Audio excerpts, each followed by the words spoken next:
everyone, and welcome to another episode of the Rams House Podcast. Ethan here, joined with OJ, Will, and Joe. What's going on, gentlemen?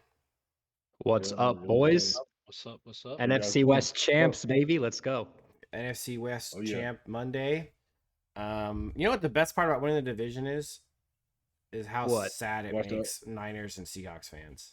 I knew you were Oh, going to for say that. sure. Oh, I yeah. knew you were going to say that. Seahawks And I fans agree. Seahawks fans were so mad, man. I almost like a small part of me wishes that we had to beat Seattle. I- 'cause dude, it's been a little bit sweeter. I'm but 100% in the obvious- same. yeah. I'm told Yeah. honestly, like you guys were all like talking about the Commander game, and I in the back of my head, I'm going, I genuinely don't care that much because I'm confident in beating them next week, and it Yep. would have made it so much better. Like, oh my gosh, the only thing better than watching them die in pain is being the ones that rip the heart out. You know what I'm saying? Right. And so, like, there That's was, true. It would have been a fun game, yeah. dude, there was a big part of me that was like, I kind of want to have to win next week because that would just be so. That also that would like think about it. All the headlines today is like, oh man, Vikings versus Lions, going to be the best game of the year because they're fighting for the number 1 seed in the NFC. The other guy gets the 5th seed, right? So like that's just exciting, man. We would have been all week long would have been Rams versus Seahawks for the division. Like it would have been awesome. Yeah. But it's wrapped up. I'm not complaining, but that would have been Right, exciting. right. That would have been exciting. For sure. It's funny because I said the pain that Seahawks fans and 49ers fans feel brings me joy. And because my buddy and I were at the bar watching the game, and we both agree it's just like Arizona Cardinal fans are just irrelevant because their team is irrelevant and they literally just don't matter. Like when we're talking about the NFC West, it's like there's 3 teams competing for the title, and then there's like the ugly stepchild that like, you know, we just all beat up on. Bro, Right. just listen to this. Like, I don't know if it's a good thing or a bad thing, but the Cardinals are the only team to where SoFi is full of 99% Rams. That's a good point. Yeah. Which that is so Which, crazy. by the way, of course. they're close, right? Like they're significant. Right. Arizona's way closer than Seattle, for example. Yeah, it wouldn't be hard to travel. Bro, I mean, although part of it is probably fans because just don't travel. yeah, although they were eliminated, but I still think that's true, right? Like that was we have some buddies who have season tickets, and they said that was the loudest this SoFi Stadium Yeah. had been all year. So Yeah, Mhm. yeah. and Cardinals. you could hear it on the Yeah, broadcast. yeah, you Actually, could. this was the Yeah, you very could. first game all season where I was like, third down stuff like that. I was like, wow, it's loud in there. That was cool to see. Mhm. We need that in the playoff game, obviously. So No, what? honestly, to a point, I honestly feel bad for them because of how irrelevant they are. I don't. No. I mean, what I mean, don't. feel it's when I say feel bad for them, it's not like, oh, I hope they, hope they're playing well. I hope they beat. No, it's not that way. It's just kind of just like they're just like you said, the younger stepchild, that little brother is just, they just get put down every time, to a degree, just like feel sorry but not sorry. It's just a weird feeling. Yeah, Like you said, I irrelevant. kind of know what you mean, just in the sense that Yeah. like the Seahawks and the Niners, at least like in certain years past, there's like a little bit of respect and Yeah. fear. But with the Cardinals, I've never felt an ounce of that towards them. They've just Yeah. never been a real threat. And In fact, the only Yeah. level of jealousy I've ever felt for the Cardinals ever was when Warner was there with Larry Fitzgerald. right, and that was a cool Bolden. team. Dude, That was a cool team. Very That's- cool. That was a team great. That was a great team. I bro. actually- that one they had was dope. Low key, weirdly, even though they're in our division, I kind of rooted for some of those teams because a lot of those years it yeah. was like Rams were like 2-14, and it just didn't matter. Well, by the anyway. way, yeah, exactly. And when you're talking about the Rams, like the Cardinals don't matter. So them winning is not a big deal because, like, what are you going to do? Put up your, like, winning pedigree against ours? Like, good luck with that, right? So, Right. like, the 49ers, they win a championship. They're going to talk about it for, like, the next 30 years. It's just different with Cardinals and their fans. So, yeah, it's funny. But that was one I was jealous of. And obviously, man, I know for some reason this take is really unpopular with Rams fans, but Larry Fitzgerald's, like, incredible. I love Larry Fitzgerald. I love Yeah. watching Larry play football. I don't care if he was a Cardinal. I love Larry. I'm bro. so with you. No, Larry- Bolden too, both of them. Larry's a beast. I mean, Yeah. how long did he play? Like 17 years. Did he never drop the football? I mean, that's incredible. What a monster. I don't think anyone's gonna ever do that ever again. Is that actually true? He never dropped Yeah. the ball. He never Are you dropped the serious? football. 17 Really? years in the league. Yeah, it's Is an that absurd that's okay? I didn't. I It's haven't probably heard it never gonna be before. done again. I mean, even like great receiver nowadays, like now and again they drop a football. Yeah. I mean, so Well, enough about the Cardinals. The LA Yeah, yeah, Rams true, are true. divisional champions. We are the owners of the NFC West again. And even maybe just as sweet, the 49ers are not, the Seahawks are not. And yeah, so we're going to the playoffs. It looks like we're pretty much guaranteed to play the Washington Commanders. No, We I was looking at something.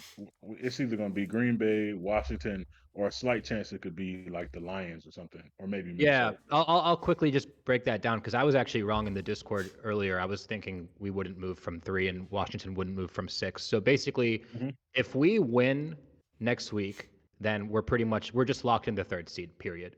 And we would Yeah. most likely play Washington. But the Buccaneers have the tiebreaker over us if they have the same record as us, and they're only 1 game back. So Right. So if if we we lose, if we lose next week, which we're gonna rest our starters, so it's honestly pretty likely that we'll lose, and the Bucks win, they're playing the Saints and they're playing for the division, so it's entirely realistic that they'll win and we'll lose. Then we would drop to the 4 seed because the Bucks would have the tiebreaker over us, and then we'd play the loser of Detroit and Minnesota. So which we're is either probably gonna going to be play. Minnesota. I don't know. That one's a toss-up for me. That's gonna be a great It game. is. I mean, yeah. I mean, I feel like I would have rather played the Commanders, but I Me mean, too. the Me Vikings too. don't. I want to The play the. Vikings. Wait, Yeah. so The it's Vikings still don't scare possible me. we play the Commanders. It's So it's possible. It's possible. yeah. Yes. wait, Yeah, wait, yeah, yeah. so Absolutely. have they said something about us resting starters? No, No. that's a really No. interesting Yeah. I interesting would point be that I wanted to talk shocked. about. I'd be What do shocked if we you did. what do you guys want to First do? half. I think that's a Uh, great discussion point. What do you guys want to do? Do you want to I'm rest starters never. or okay? I don't think this, especially the offense, has earned, resting starters. I don't. Yeah. Does it ever let's just be realistic about the history, right? Does it ever work out? Is there ever a time where you're like, oh, they look really refreshed. Good thing they rested. No. What happens is you see guys looking totally disjointed. Like they lost momentum, like they lost some of their cohesion, their chemistry. I've never watched a team play after resting starters and been like, oh, they clearly needed the rest. Yeah, and our Ethan, offense is. Ethan, Go ahead, Joe. go ahead. Well, you know what? Speaking on that point, it's a great point because last year, if you look at the first half defensively, because we rested a majority of our defensive starters last year, and then watching Hmm. them how slow they started in that playoff game against the Lions, that's That's a fair. that's a good point. Yeah. Yeah, and our offense is out of rhythm, which I think OJ was Yeah, touching yeah. on too. So it's like Yeah. I don't know Yeah. if you want to give them 2 weeks off, but on the other hand, like I honestly, that's why I think it's a really interesting discussion. Is like I can see the other side of it too, where it's like this team has had so many injuries. So I totally understand the opposite take of like no, don't risk it, rest your key players. So it's going to be really interesting to see what McVay does. But I think the assumption among the fan base is that they'll rest starters. Like if you watch, for example, the Rams, like that broadcast with DeMarco and JB, they were basically already talking like if we clinch, we'd rest starters. Doesn't mean they're right, but that seems to be kind of like the assumption. I hope we don't. That's interesting. I also think that if we want to, I don't think we want to. To be honest, I don't think we want to play the Lions or the Vikings right now. No, I don't think no. that's a good divisional round matchup for us or a wild card matchup for us at all. No. In fact, we could get away without playing either of those teams for until the NFC Championship if we do go the other direction. So Yeah, I'd much rather Yeah, I play Green mean, Bay or Washington. Like the winner easily. yeah, the winner yeah. of the 5 and 4 seed plays the bye team. So Oh, yeah, yeah. like I pulled Oh, this That's up.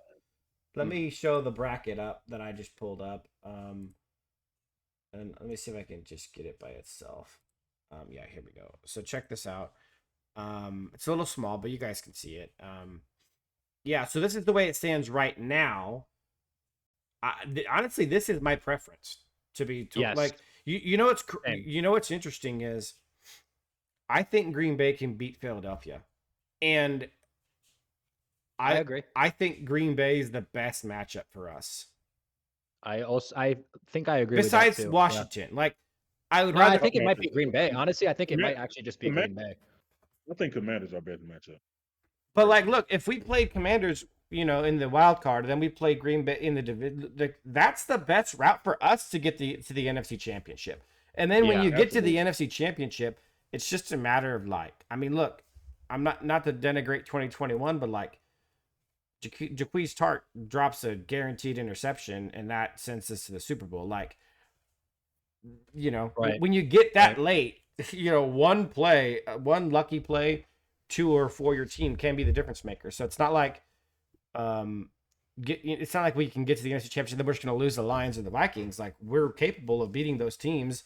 Maybe a little luck comes on our side, maybe not, but like if you're talking about making a run to the Super Bowl, the best route is definitely Commanders week 1, Green Bay week 2. The Eagles is going to be a tough matchup unless Hurts is still hurt. Yeah. I don't. Yeah. The Eagles game, Dude, is, if we that's get a scary That's game. that's the one team I don't want to see. if is, we is get Philadelphia. That's a scary game. nah, I don't want to see the Lions either. They're actually Yeah, starting to I get. don't wanna, I don't want to see them either. No, You're no, right, but yeah, you're right. no. But like beyond the fact that they're still juggernauting on offense, the Lions are getting 2 linebackers back like right now. Jalen Reeves-Maybin, who was playing really well before he got hurt, and then the original starter Anzalone, Alex Anzalone, is coming back. So that's been one of their biggest problem areas is their inside linebacking group. They're getting 2 guys back, so they're getting a starter and depth. And Ennis Rakestraw, a rookie we were all really excited about from Missouri, is coming back, and he's probably going to be starting because Carlton Davis is hurt. So they've had like 4 injuries at corner, and they've had like 4 injuries at inside linebacker. So the 2 like most injured spots are getting help. So like, I don't, even with as banged up as their defense is, now they're getting a little bit of backup. I would much rather play them in the NFC Championship. Just being straight up. I'll be completely honest with you. The last like 2 weeks ago, I said that like I'm not really scared of any team that would play in the NFC. I mean, that hasn't really changed, but I'll say this: with the way our offense has performed, I do have a concern. Like against honestly, I think any team. I think it's for sure. The teams with the better defenses, like Philly. Actually, I view it the opposite. The teams. I don't want to get into a scoring matchup. Yeah, I see what you're saying. Okay. Let's just be real. Stafford has been shaky since Buffalo, like really shaky. I I don't want to get into. We've done all right in those types of games. Like weirdly, like against Buffalo and Minnesota, like we put up points. But those teams like that have really stingy defenses, I don't feel great about. Like I mean, honestly, it's mostly just Philly. Like, and Green Bay's defense is actually low key pretty good. But Ethan, I think I tend to side with you on the point of like the seeding really matters. So if you're in the camp of let's rest starters, I totally respect that opinion. But the seeding, like you just illustrated it well, like the seeding really, really matters actually. And it's not just for the first round, but it's also for the next round if we're fortunate enough to get there. Yeah. So I wonder too if another option could be some sort of like hybrid where maybe you rest like, for example, like Havenstein and I don't know, like those veteran, like just a couple of those like veteran Can I guys make that some have been kind of suggestions? injury prone. Yeah. Let's rest Kyron Williams. Let's rest Christian Roseboom. Let's rest Bobby Brown. Let's give Quentin Lake the day off. And just see what happens. You never know, like what might happen. Look what happened when Troy Reader got the day off. We might D-Rob, actually rest get to D-Rob. see.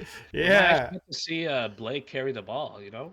Dude, yeah. And That'll Matt, be hey, first. actually, I kind of want to rest some starters now. Imagine we get to see Blake and Jordan Whittington full time, bro. That'd be awesome. No, seriously though, like that would actually be great. Yeah, I'm sort of in the middle, 50-50.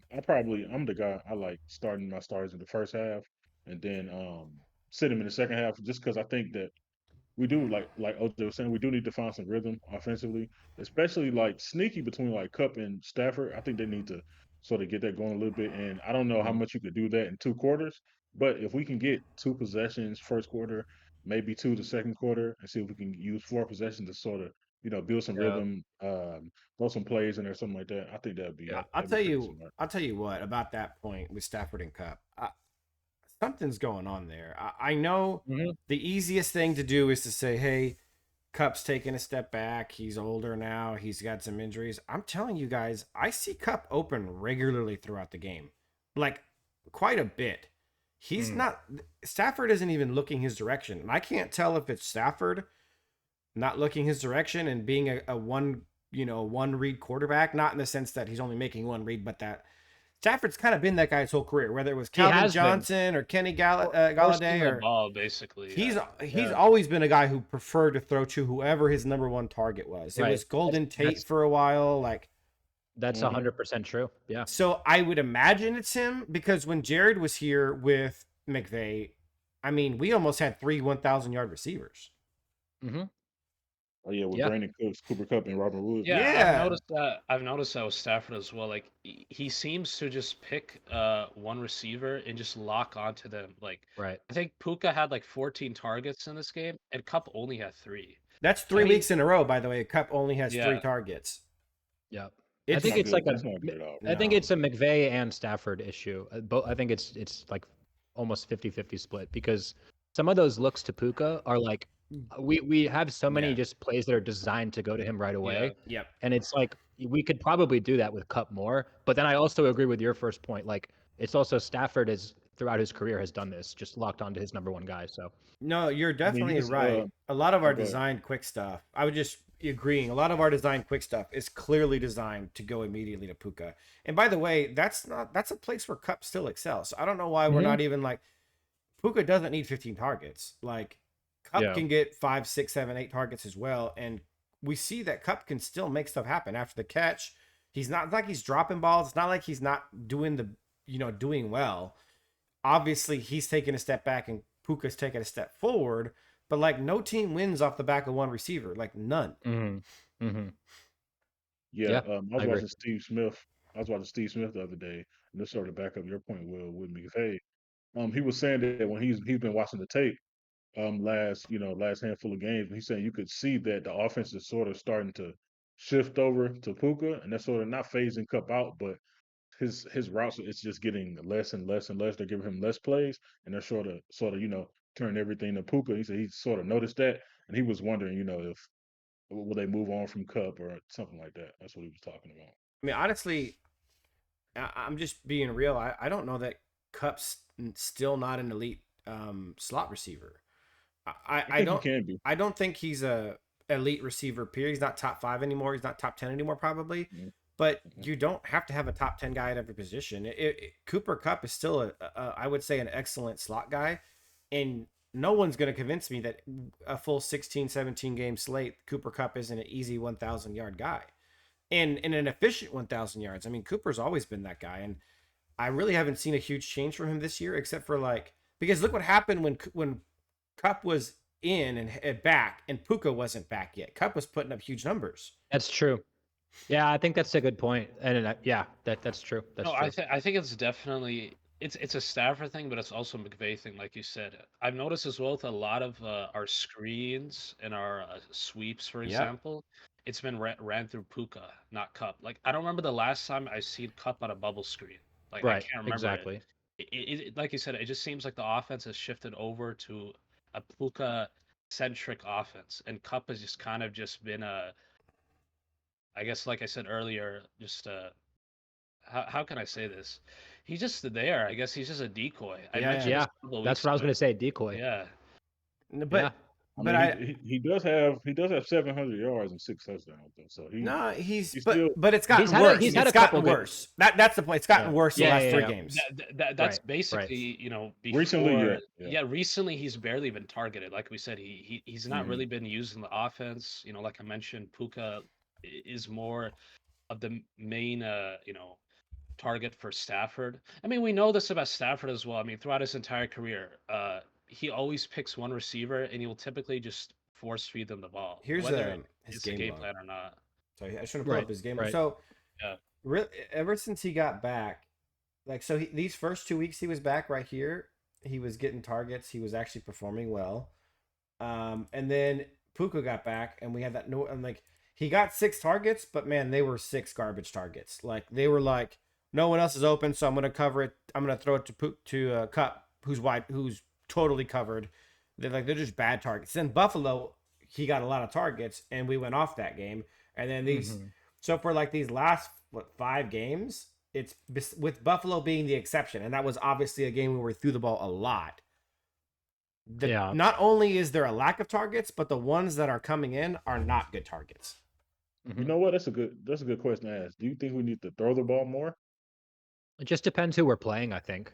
Uh, I think it's just matchup You know, specific. I Like in that game, in the yeah. Cardinals game, we should have ran it more. I don't know why Kyron Williams we only need got to 13 carries. we need to spread the ball more, basically. Yes. Yeah. Well, So definitely that. Definitely that. Do you know what I want for Christmas for next year?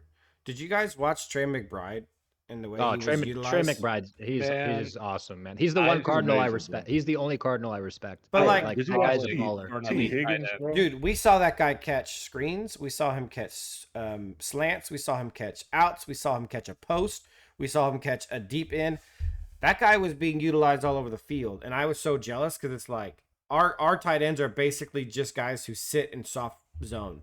Like they just run shallow curls and just sit in the soft zone, and it's like all our tight ends do. Occasionally they'll run a shallow out, but like you don't see those guys doing barely anything.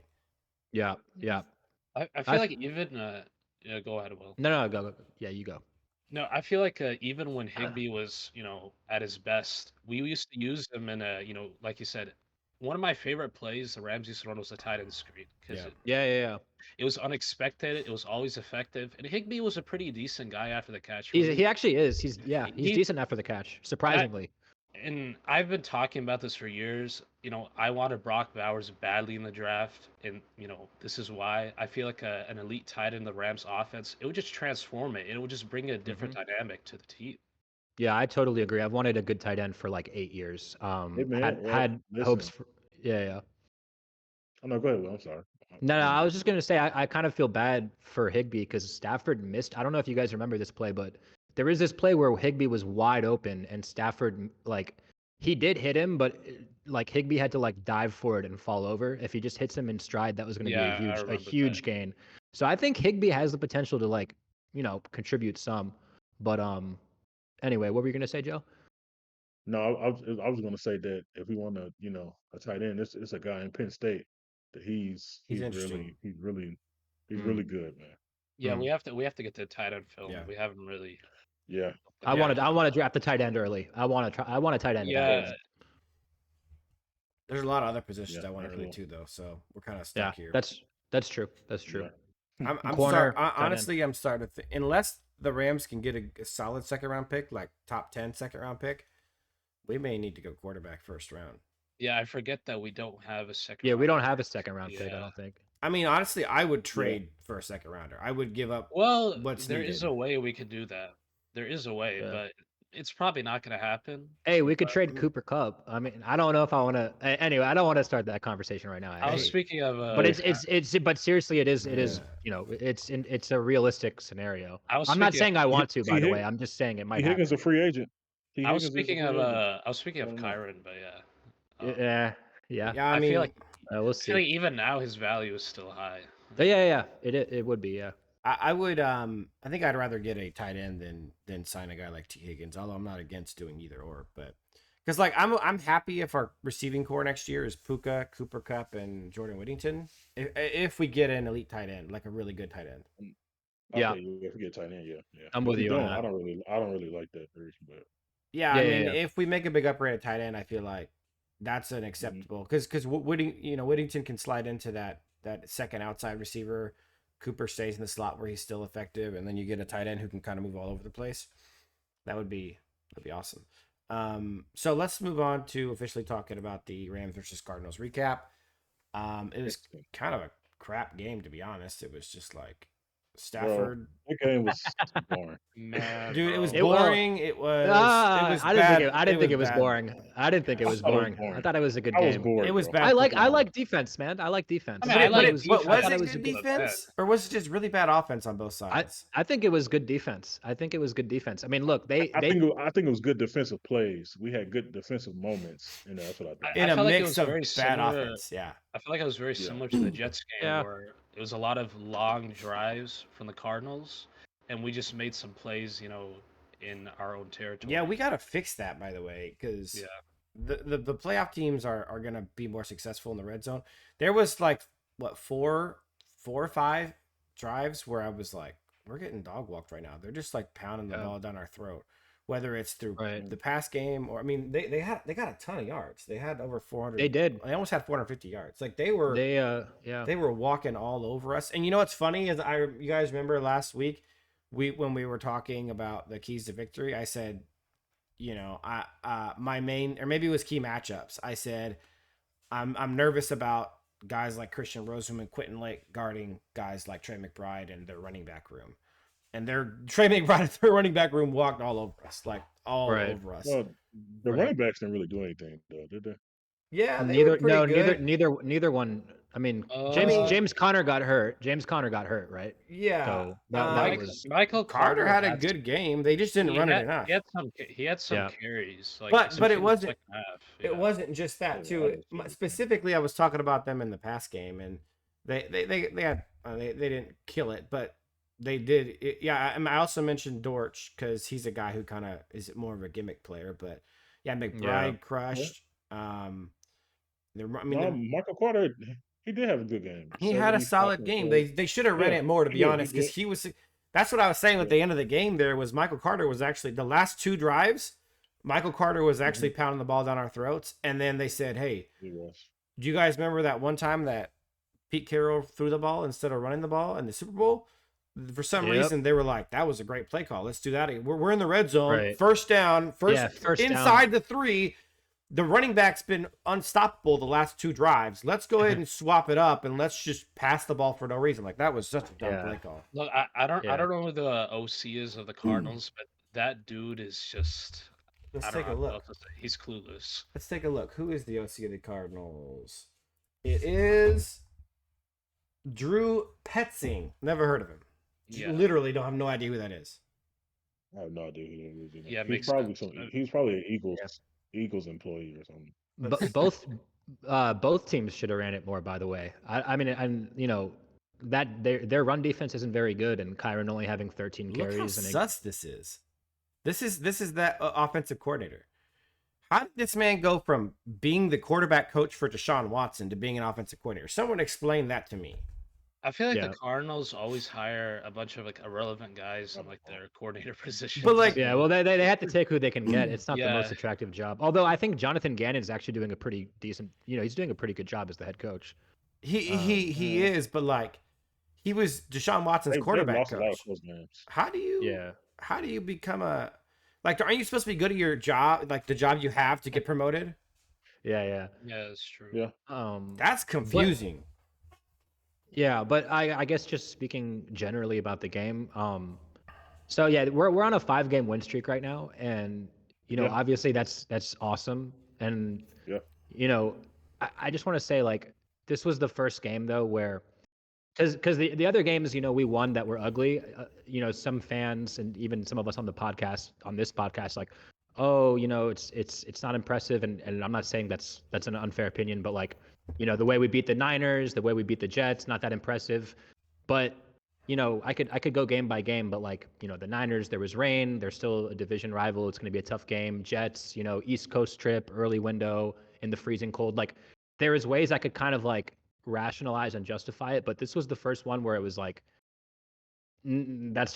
that's an ugly win. Like I'd never say wins are bad wins, but this was the first one where I was like, all right, offense doesn't look good. Yeah. Fluky end. Like we only won that game because the Cardinals blew it. Like truly. Like I guess what I'm trying to say is like this was the first one where this was the most concerning game for me in a while. I mean, there's just no way I can like kind of cope my way out of saying it just wasn't an impressive game. You know what the craziest thing about that ending was not only was the run call the better call because they were so close to the goal line, but also they were going to be able to drain the clock out so that we didn't have a chance to come back and Right. score ourselves. Right. Passing was like there was no way you work this up, whether it was clock management, whether it's which one had been more successful so far throughout the game, like or even recently. Like there was no way you dice it up where you go, oh, the pass play is the correct thing to do here. Yeah. So it started from a terrible play call, then to Kyler Murray apparently just seeing ghost. He got into a full panic, and Trey McBride, Right. who'd been crushing us all day, turns and somehow doesn't see the ball, and it just bounces off his helmet. Like Yeah, and Kyler threw it like 100 miles per hour from like For 2 no feet away. reason. Like for no reason. No, yeah. you know, I He looked like back. spazzed out completely. I looked back at that play. He actually had Marvin Harrison open on a slant inside in the slot. yes, yeah, I saw that too. And Like, he wide didn't even open. look his way. He just panicked and threw it straight to McBride Yeah. and bounced off his helmet. If he throws it to MHA, we probably lose this game. And I mean, if they just run the ball 3 straight times, because yeah, they had 2 timeouts. So like, if it really became a time issue, they could have called timeouts. But if they would have just run, bro, let's just be real. I know we're better in the red zone on defense than we are other places, and we made a couple big stops, but they were 3 yards out, 3 straight run plays. They probably get in. Like, just being real, they probably get in. That was Yeah. just awful. They're just a trash organization. And even though Gannon's doing better, man, it's just they do the same dumb stuff over and over again. And look, I'll say we won the division. The part that annoyed me as well is before that. I mean, how do we not get 1 first down? That Oh, 3 and man. out was honestly pathetic. Well, you know what it I was was? mad about that. You know what it was though? That was a classic McVay playing not to lose. Yeah, I mean, Bro, Honestly. funny thing about that, Sean McVay has done that. He did that in the Super Bowl year in the San Francisco 49ers. The last game of the season, he did that. He's done that every year so many times. He gets to the spot to where we're so close to winning the game, and he won't take chances anymore. He'll just okay, let's just run it. And then defense knows that, so those runs weren't getting anywhere. Yep. Nothing was Totally. happening. Then it's a 3rd and 7. The Stafford got to make a hard throw, and now look, we're 3 and out in 15 seconds and 20 seconds. So that's just Yeah, I come on. didn't like that whole. I think it was actually 2 series in a row where we kind of just laid it up and didn't really do anything. Yeah. And I don't like that, man. I want to go. That's one thing. Go for it, man. it's odd as well Honestly, because in the Bills game we were aggressive, like extremely aggressive. Yep. Right. So it's like You know what I'm it is? No, sorry, keep going. I'll go after you. Yeah, I just want to quickly say, like, I just feel like I mentioned this earlier as well. Like while watching the game, I was talking to Will about it. How remember one of the plays where it was like a 4th and inches, and we decided to punt the ball. I mean, my main reasoning for just wanting to go for it there, our offense is out of rhythm. They've been holding the ball basically the entire game, just 6, 7, minute possessions. Yep. It just would have been nice, maybe just do a quick sneak. It was only a few inches. It wouldn't have been a difficult conversion. And just get the offense some, momentum. I just felt like that punt was just like, offense is not doing well. I know I believe in the defense. Let's just see what they can do. Mhm. I don't know. Right. I just personally I don't like that. Can I show one thing real quick to kind of add to this conversation? The other thing that makes it kind of infuriating is that like it wasn't this situation where their offense wasn't doing well in the second half. So look, first drive of the second half, 68 yards, then 80, then 30 yards with the interception, and then 59. Like they were moving the ball. They were in the red zone 3 times out of the 4 times they had the ball in the second half.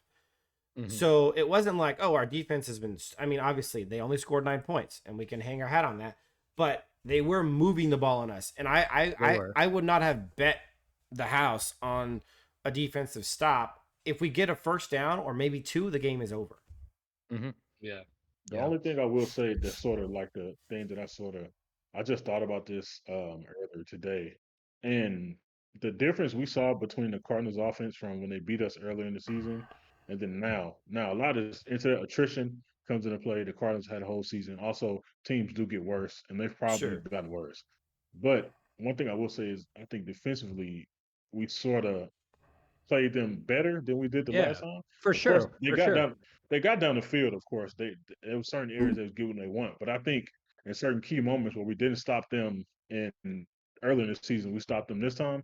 And like I said, it's all other context adding to that. But I think that's sort of a nice small little good song. No, No, that that's is absolutely. that's true because when we played them earlier, they had a lot of like third and 5s, 3rd and 10s, 3rd and longs, and Kyler would just make some crazy play, make Yeah. Verse and Byron look like fools, and just find like Marvin Harrison down the field for like a 20-yard gain. I Right. feel like we Mhm. limited that this game to a degree, so I get what Yeah, you're saying. we did. Yeah. We did. And I, I would just wonder if like there's a little bit of the cliche like playing down to your opponent thing going Yeah. on here because and I know Steve Smith said it on NFL Network after the game. Because if you look at like the 2 biggest games that we played this year was probably Minnesota when we were like 2-4, had to have it, and then Buffalo when we were I think we were like 6-6 when we played them. And we got up for those games and we played really well. So I don't know. I normally don't buy into that stuff like teams playing up and down to their opponent, but it almost I don't know. It kind of seems like that's what we're doing. I mean, No. yes and no. We got whooped by the Eagles. We got beat pretty handily by the Packers. Like we're also No, the Packers game was close. The Eagles It game kinda is really the was. only game where we got our ass kicked. Just because the score was close doesn't mean we were ever in a position to win that game or ever in any kind of control. The Packers Yeah. kind of had that game. This game, the Packers. Yeah. It came down to like a late. Anyway, I mean, I think reasonable minds can disagree on that one. I think it was pretty close, but I get what you're saying. I get the point. I get the point though. Yeah. No, I just think like we've shown the ability when it like really really matters. Like the couple times where our season came down to it, like we showed up. So it's like it gives me some hope. Yeah. But it's also like frustrating and weird because we know that we have that ability, and it's like not the last 3 weeks has been. Although we did this the Super Bowl year though, right? We had like a whole month where we looked awful. So then yeah, again, it was different though. It was a lot different because mainly our issue that year was turnovers. We were with 3 games in a row. We had like what was it, like 15 turnovers in 3 games, something crazy like that. Yeah. We haven't really been turning. This is not a turnover problem. We're just not moving the ball at all. Yeah, I think Right, the big difference was that entire year, besides that 1 month stretch, our offense was amazing. Yes.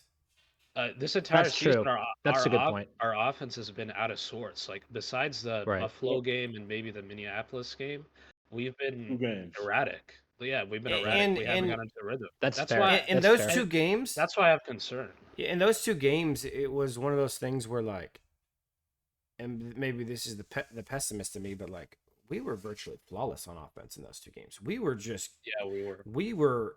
Stafford was on point, like nobody's business in those games. 2 of the best games of his career. The running game was good. The blocking was perfect. Like, dude, we were just on it in those games. And so it's like we can't expect to be that perfect in every game, especially in a playoff run against really smart coaches and really good defenses. Oh, absolutely. Yeah. And I think I think that low key goes to your point though, like because we've been wondering like why do we look so good against those teams? It could be like we're playing up to the opponent. Like we know it's a great team. If we play awful, we're going to get smoked. We need to play better, which is not a good thing to do actually because we should play up to. It don't matter. We could play a little league team, and we should play up to our talent, up to how we should play. So but it's a good thing. Like like some of the great coaches of our time, like Nick Saban and Bill Belichick say, it's like you have to basically practice to be perfect all the time because you never like you develop habits even if you're just kind of slowing down because you're playing lesser talent. Like you develop habits, you develop stuff that gets ingrained in you. Like you just got to be playing at your best at all times, or else you're gonna make a mistake at the wrong time and you're gonna get knocked out. Yep, absolutely. So yeah, so it was an ugly game. There were let's take a look at the box. Actually, let's just move on to offense, and then we'll kind of break down each side of the game. Offense was ugly. I think.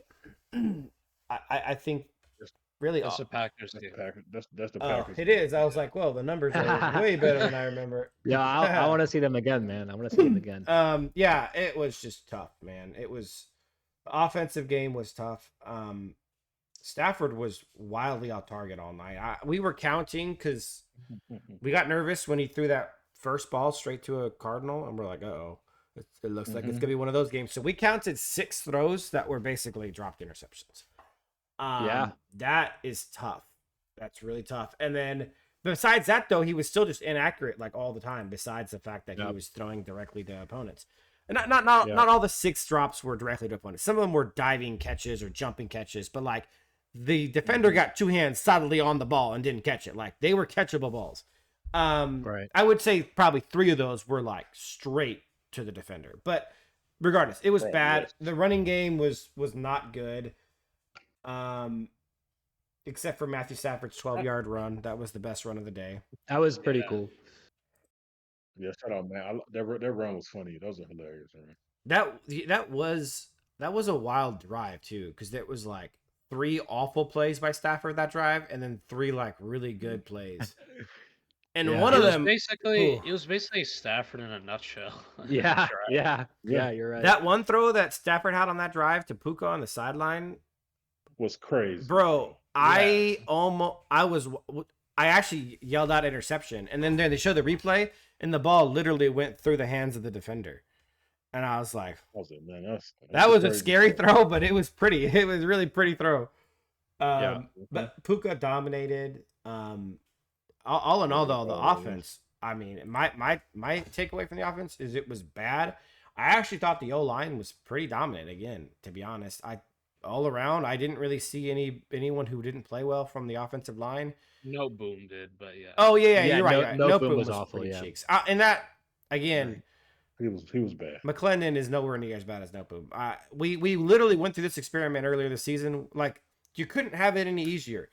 Havenstein missed 2 games. We let Noteboom start one. We let McClendon start the other. McClendon was far better than the Noteboom. And then the next time Havenstein misses a game, we put in the wrong guy. I don't even know it's those decisions with personnel. I don't know what we're doing, and none of it makes any sense. Yep. Yep. I mean, I think yeah, and then one of my main takeaways, I think I mentioned it earlier, but we were kind of talking about something else. 13 carries for Kyrie Williams isn't enough. We just So hey, I think 3 we for should have ran Blake the isn't ball. enough. Yeah, so just in general, like I don't think we ran the ball enough against a run defense that's not very good.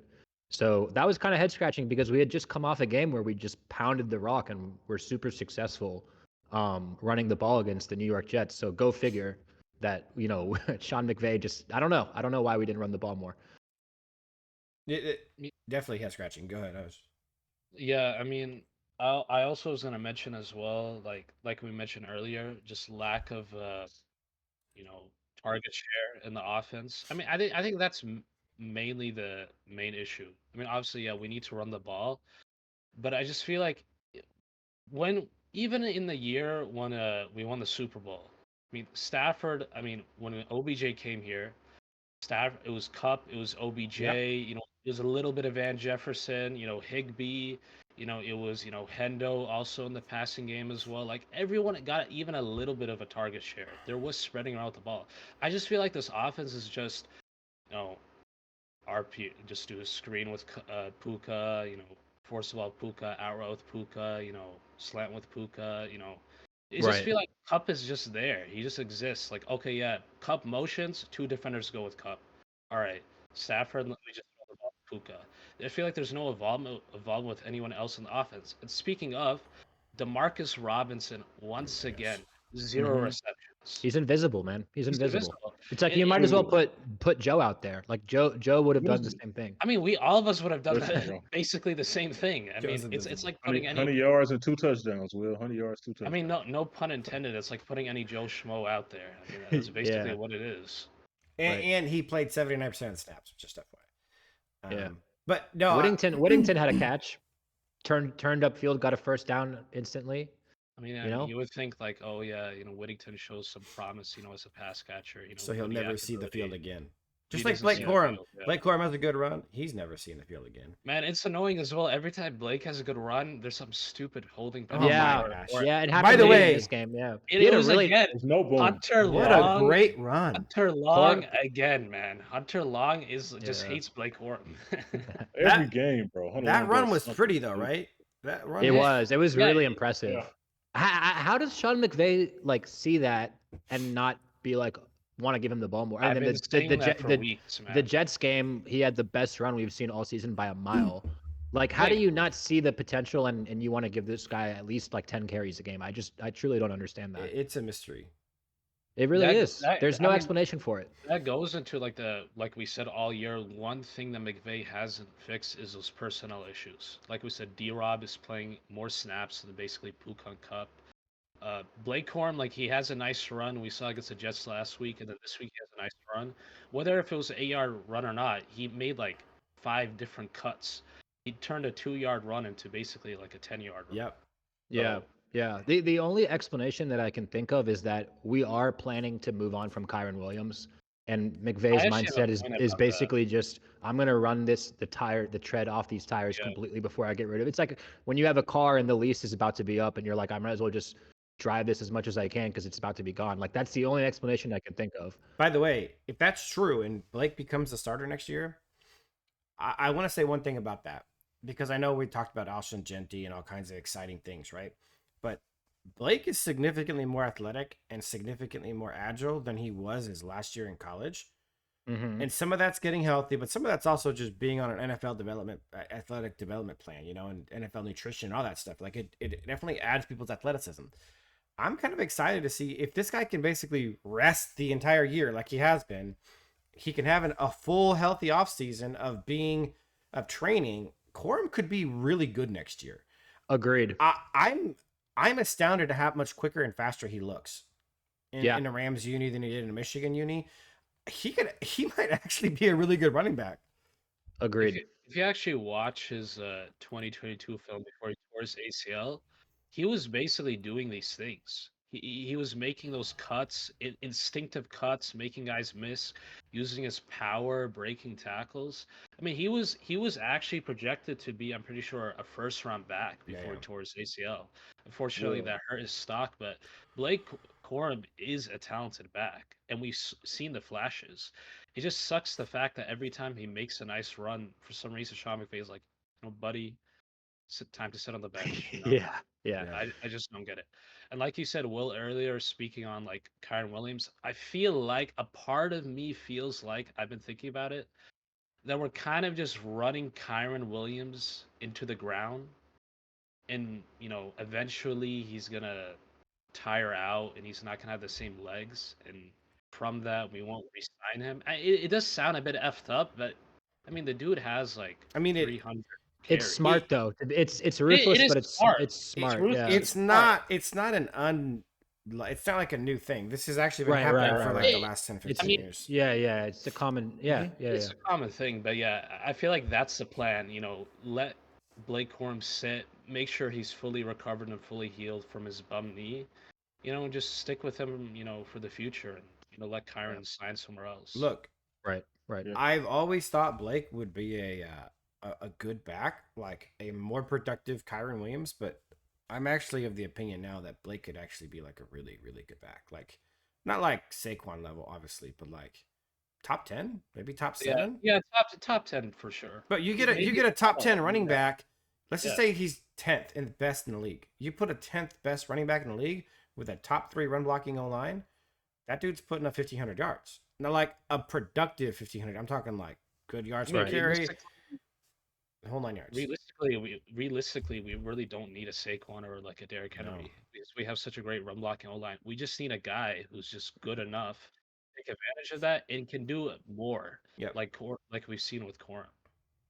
Bro, I don't want to like not switch the topic, but I'm gonna go a little bit off a little bit. But I was watching the Falcons and Commanders, bro. Bijan Robinson, if you guys watch him, he is amazing, bro. Yeah. I love him, He man. is amazing. If we had Bijan on this roster, oh my goodness, him, Kenneth Walker, so many other guys that are amazing running backs, they're just in like awful situations. Yep. Like the Falcons' offense is just. Michael Penix actually looked great too. That's just another sidebar. Looked pretty good. He had some their moments. offensive line, their offensive line is not really good, and he's still I think is like 1,200, 1,300 yards, 12, 13 Bijan's TDs. crushing. He's having a great year, and that offensive line is awful, man.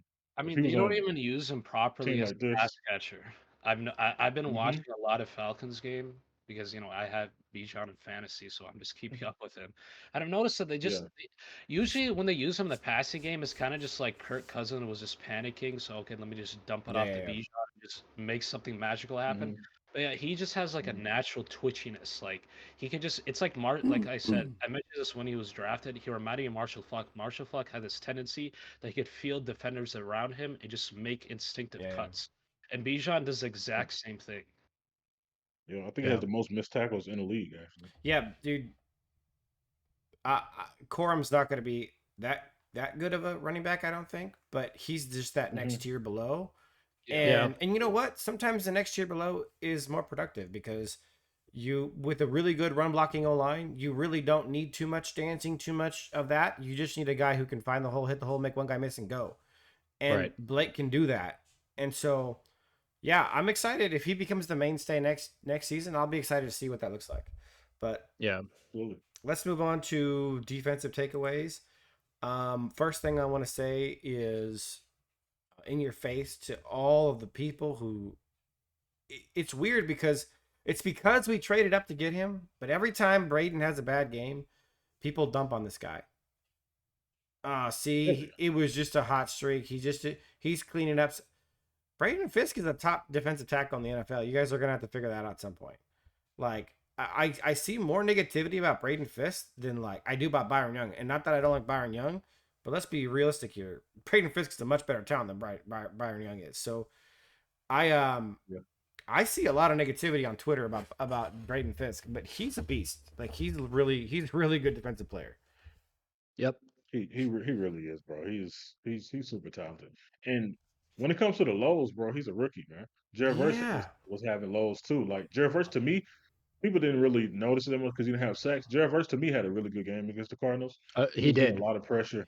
He was getting a lot of pressure. He was forcing Kyler out a lot of times. I thought he was really good. I think I saw somewhere he had 8 pressures maybe. It was like seven or eight. He had 7 pressures, but I mean, listen, like I know Verse is not getting the sacks, and it looks nice in the stat sheet, but he's making an impact for sure. He's been a top 5 edge in the league, just impact wise, and that's fine. Look, the sacks will come, but as long as you're making an impact, and if other guys are getting the sacks, that's fine. But as long as Verse, is doing his job, getting pressures, forcing the QB to get out of the pocket, that's what he's here for. I'll tell you. Go ahead. I just quickly want to say, people talking about Braden Fisk, look, he's a rookie, man. Like, I feel like this is also like another point talking about like developmental aspects for rookies. I feel like a lot of people expect, when there's expectation put on a player, okay, this player has to be good instantly. That's not how it works. There's a reason why they're called prospects. Development's a real thing.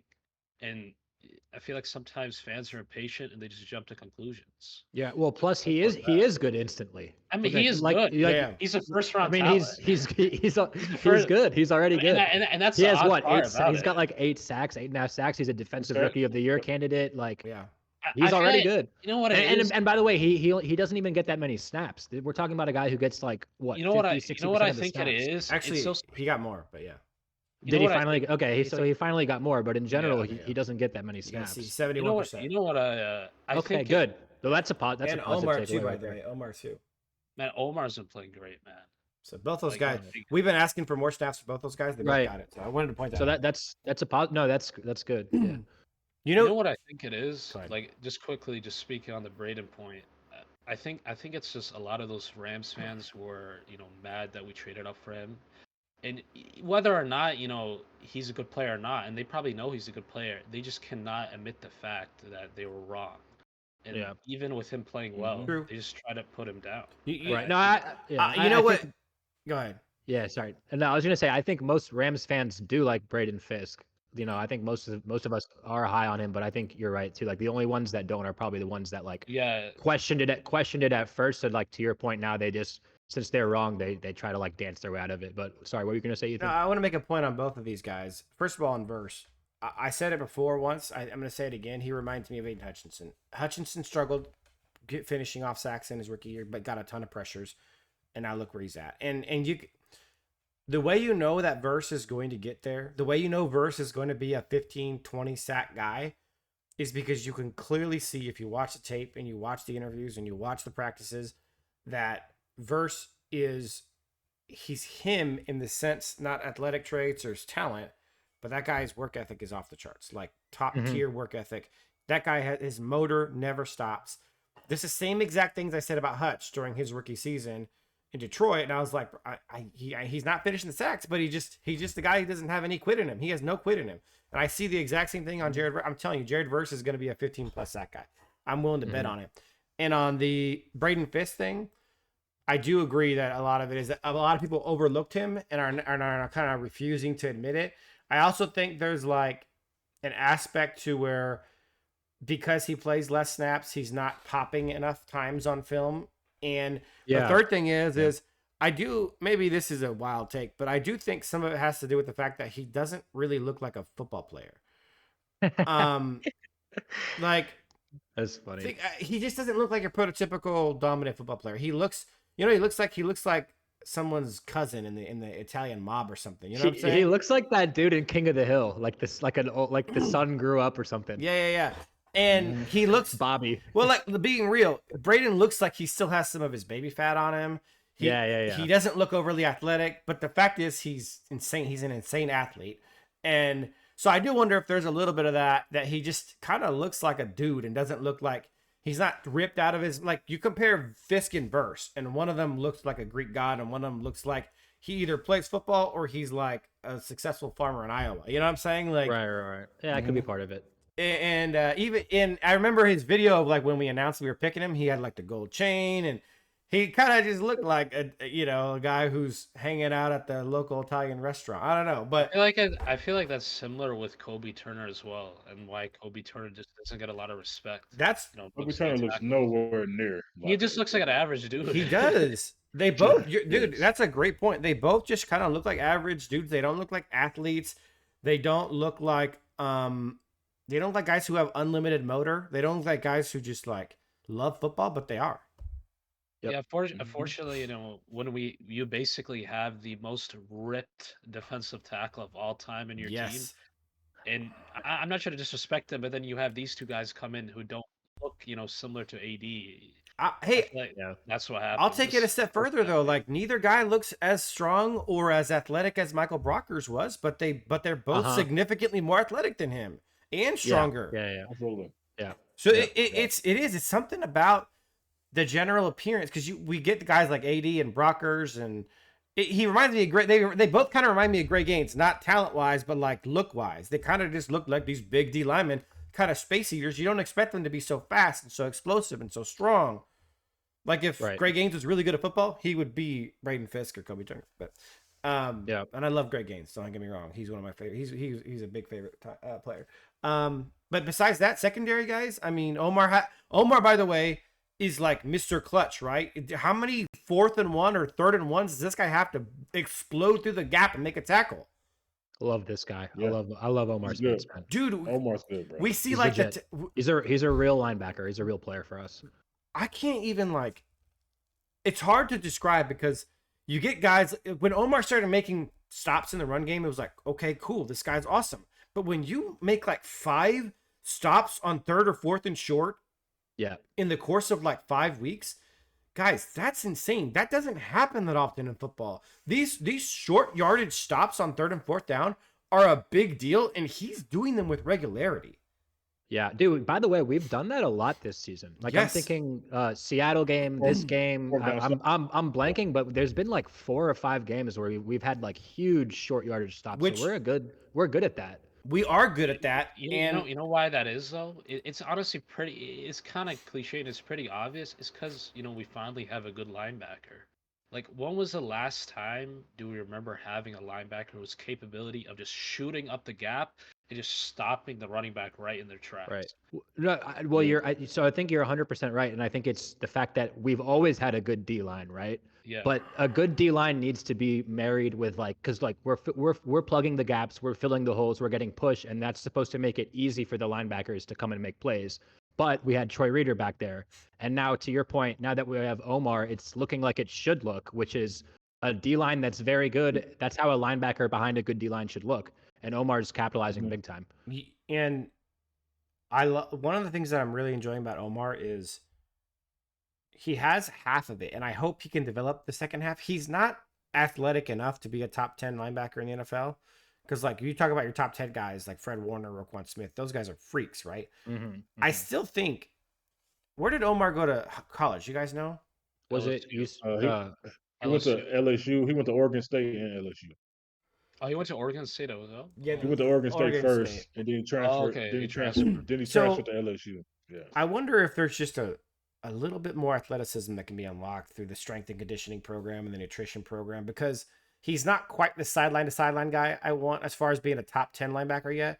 But you're talking about instincts, and I'm not saying this lightly because I know this is a hot take, but I think Omar has displayed that he has the ability to have top 10 inside linebacker instincts. The way he's so smart. He reads the field so well. Like, you don't make you gotta. That's the thing about doing it on big downs like 3rd and 4th down, right? That's different than 1st and 2nd, is that the gravity of the situation is harder. So if you make the wrong read, you're giving up a 1st down.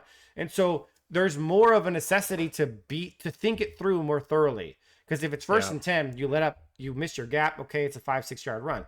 And he does it in like the biggest moments of the game, not just like, oh, second quarter, 3rd and 1. No, he does it in huge moments.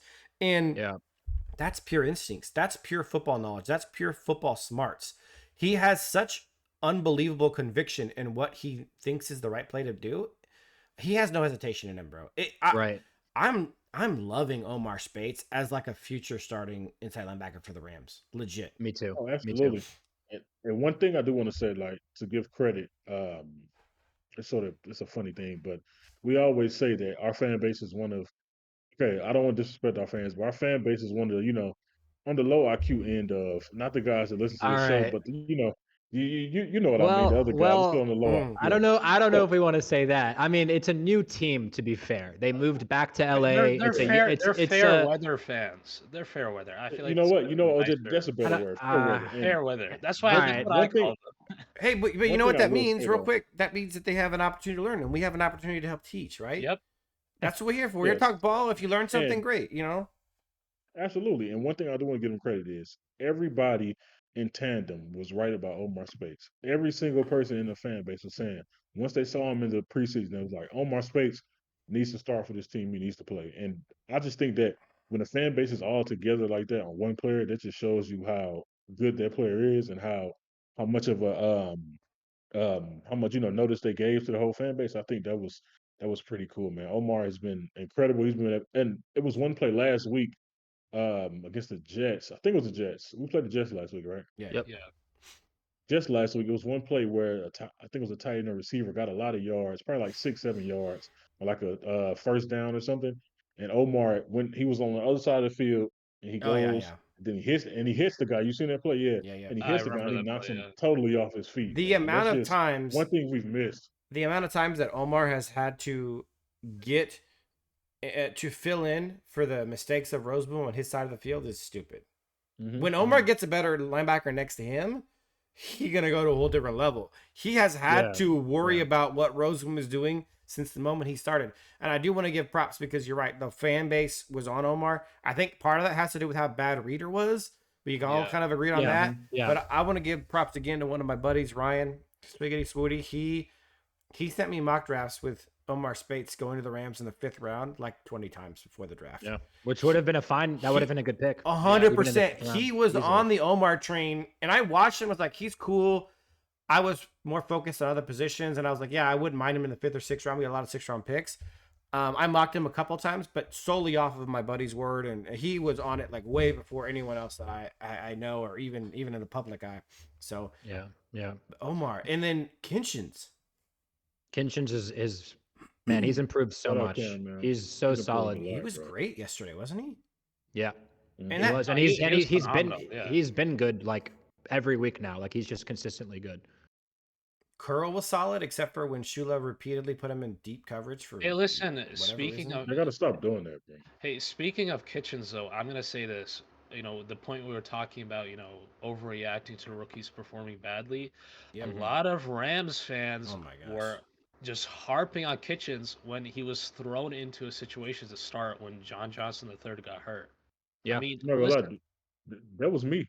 I was in down the on it. Yeah, same. I was down on him. I I was mean, down I on was him. I was I I was was down on him in mainly the beginning. speaking. I was mainly 100%. speaking at you two because you both were mentioning. But that's what I Yeah. kept saying in the Discord. Oh, I I- mean, let's- I could say just- true. You could just say. You could just But say. let me- Hey, Let's listen. stay true. Well, Listen. No. But all right, go ahead. No, I was just gonna say, listen, this is why you just have to be patient. Like, Yeah. sometimes guys just need time to adjust. And look, he's a rookie, but yeah, Yeah, no, okay, so first, no, fair point. The thing is, I was down on his performance, not saying like, oh, this guy's going to be a bust, or all I can do is evaluate what I'm seeing on Sure. the field, right? He wasn't playing well. that's fair. He that's fair. wasn't playing well, but he's improved so much, and he's gotten a lot. This guy was a liability in coverage earlier in the season. Period. Even point I blank. said it. Even I said But he was. yeah. So yeah. it wasn't like, oh, why did we draft this guy? No, yeah, Like for sure. any of that, like what people are doing with Fisk and stuff. But man, I said it on last week's episode. This guy is the single most improved player on the team. Like I can't give him enough. props to Cam Kinchens, man. He looks great. Yeah, And just one more thing, because you mentioned Curl sure. too, because I totally agree about him being deep in coverage so much, and it just again one more time begs the question why we didn't activate John Johnson. Like at this point, the season's over, man. Like what are you wait? Like Yeah. we should just activate John Johnson now. He'll be a nice rotational guy to have in past situations in the back But end. I don't think we can you anymore. You wouldn't want to see Troy oh. Reader though. You wouldn't want to see the great Troy Reader, make a tackle. No, I don't. Wait. Is it too late to activate? No, hell I'm no. not positive. That's you the guys, thing, though, right? You guys can That's what our fact check me. staff is deciding on. You guys can fact check me on this, but I believe we used our last seasonal IR on bringing back Higbee. Yeah. Okay, but I believe once we get to next week, maybe after next week, you get 2 more IR returns for the playoffs. Okay, so there you go. Bring back John Johnson for the playoffs, man. That's a no-brainer to me. It's a no-brainer. And I'm gonna go ahead and throw this out there because we're talking about defense takeaways. I didn't like the job Shula did. I had a lot of complaints about the play calls, a lot of the scheme. I mean, Hoyt played his most in coverage he has all season. I saw him on McBride. I saw him on Marvin Harrison. I saw him on Dortch. It was a disaster. And I'll tell you what I saw. And I'm not even being a hater because I've been kind of up and down on Shula. We all have. I saw a lot of defensive players making plays, bailing out a lot of bad play calls. I'm just being straight up with you. If you were at the bar with me with my buddy, you guys would have heard me just over and over like, what is it? Like questioning the play calls. There was a lot of silly stuff going on, but we had guys making superhuman plays. I mean, we're getting dog walked, and then we had guys making superhuman plays. They had a lot of yards. And Cardinals shooting themselves in the foot. Yes. It was a mix of that. But Shula, no bueno. Something I want to mention as well, and a lot of us were saying this in the Discord.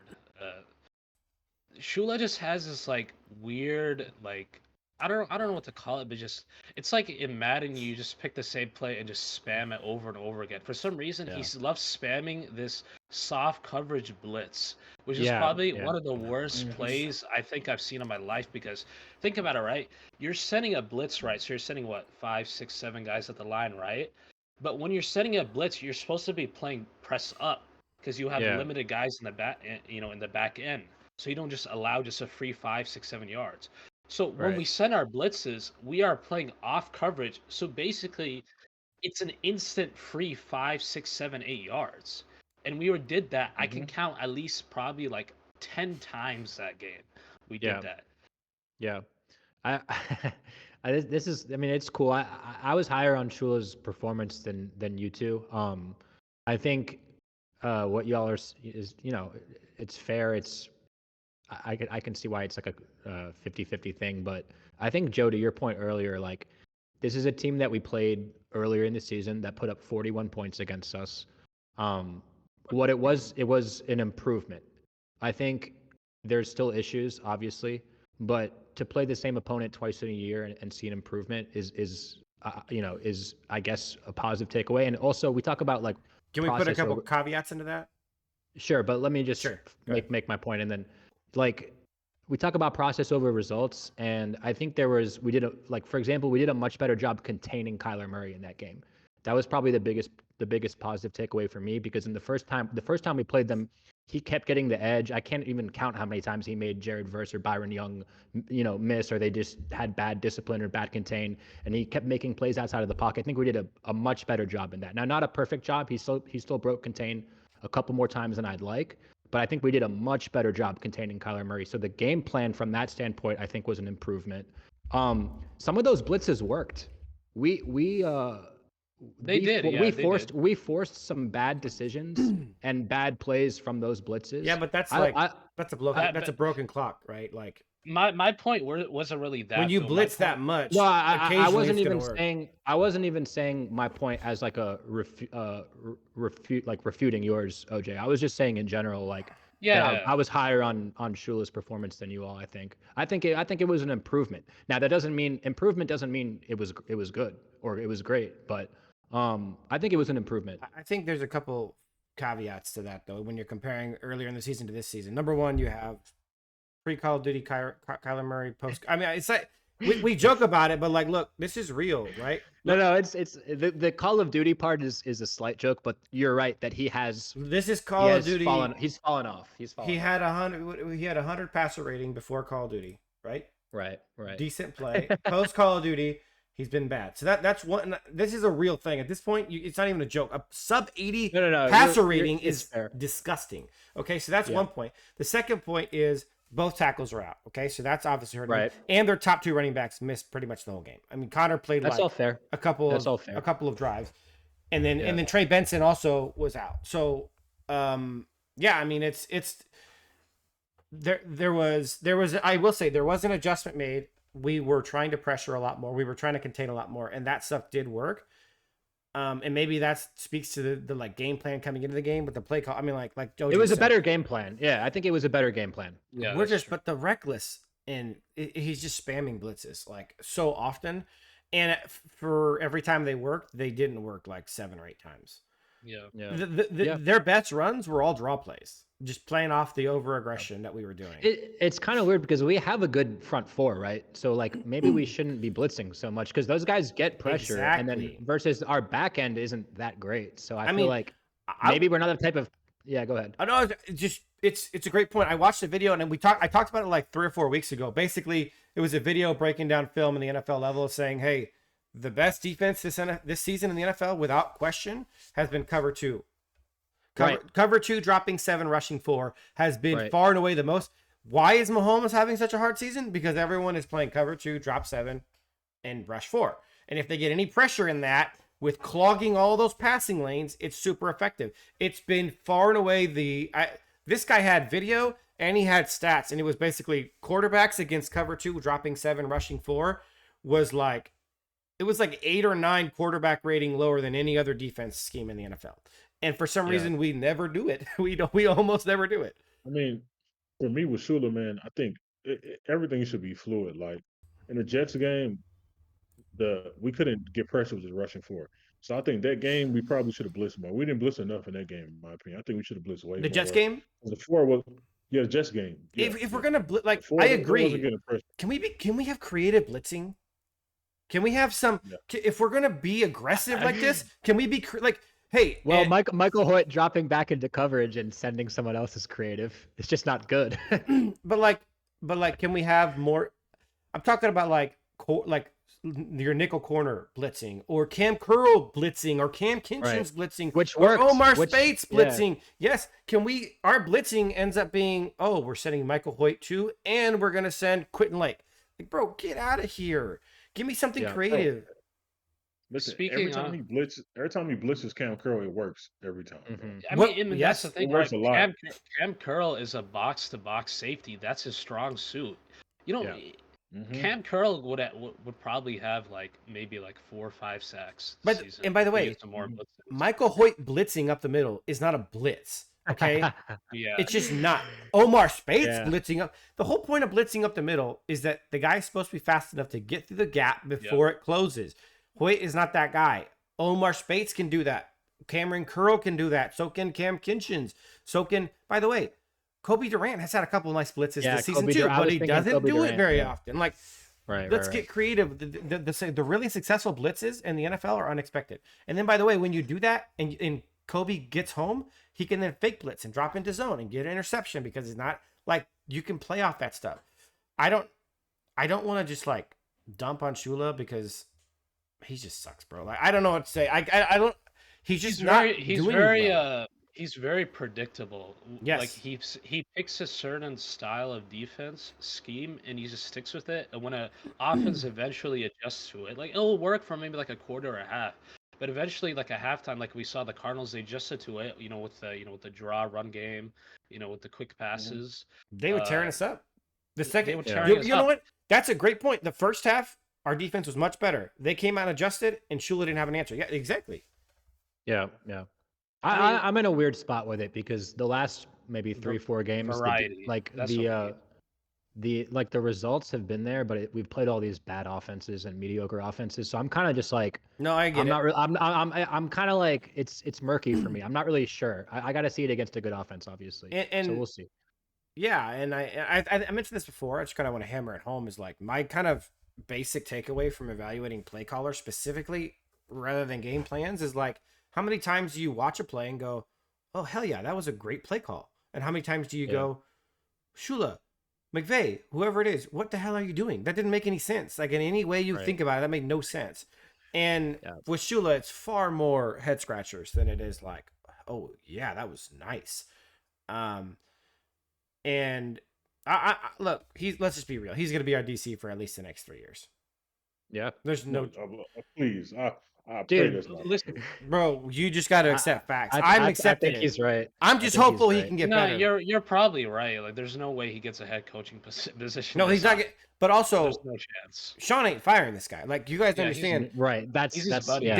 They were each other's best man, I think, and they were roommates in college. They were teammates. Like, bro, this is literally, like Raheem was Sean's friend. Like they knew each other. Blah blah blah. No, this guy's actually like his lifelong best friend in the whole world.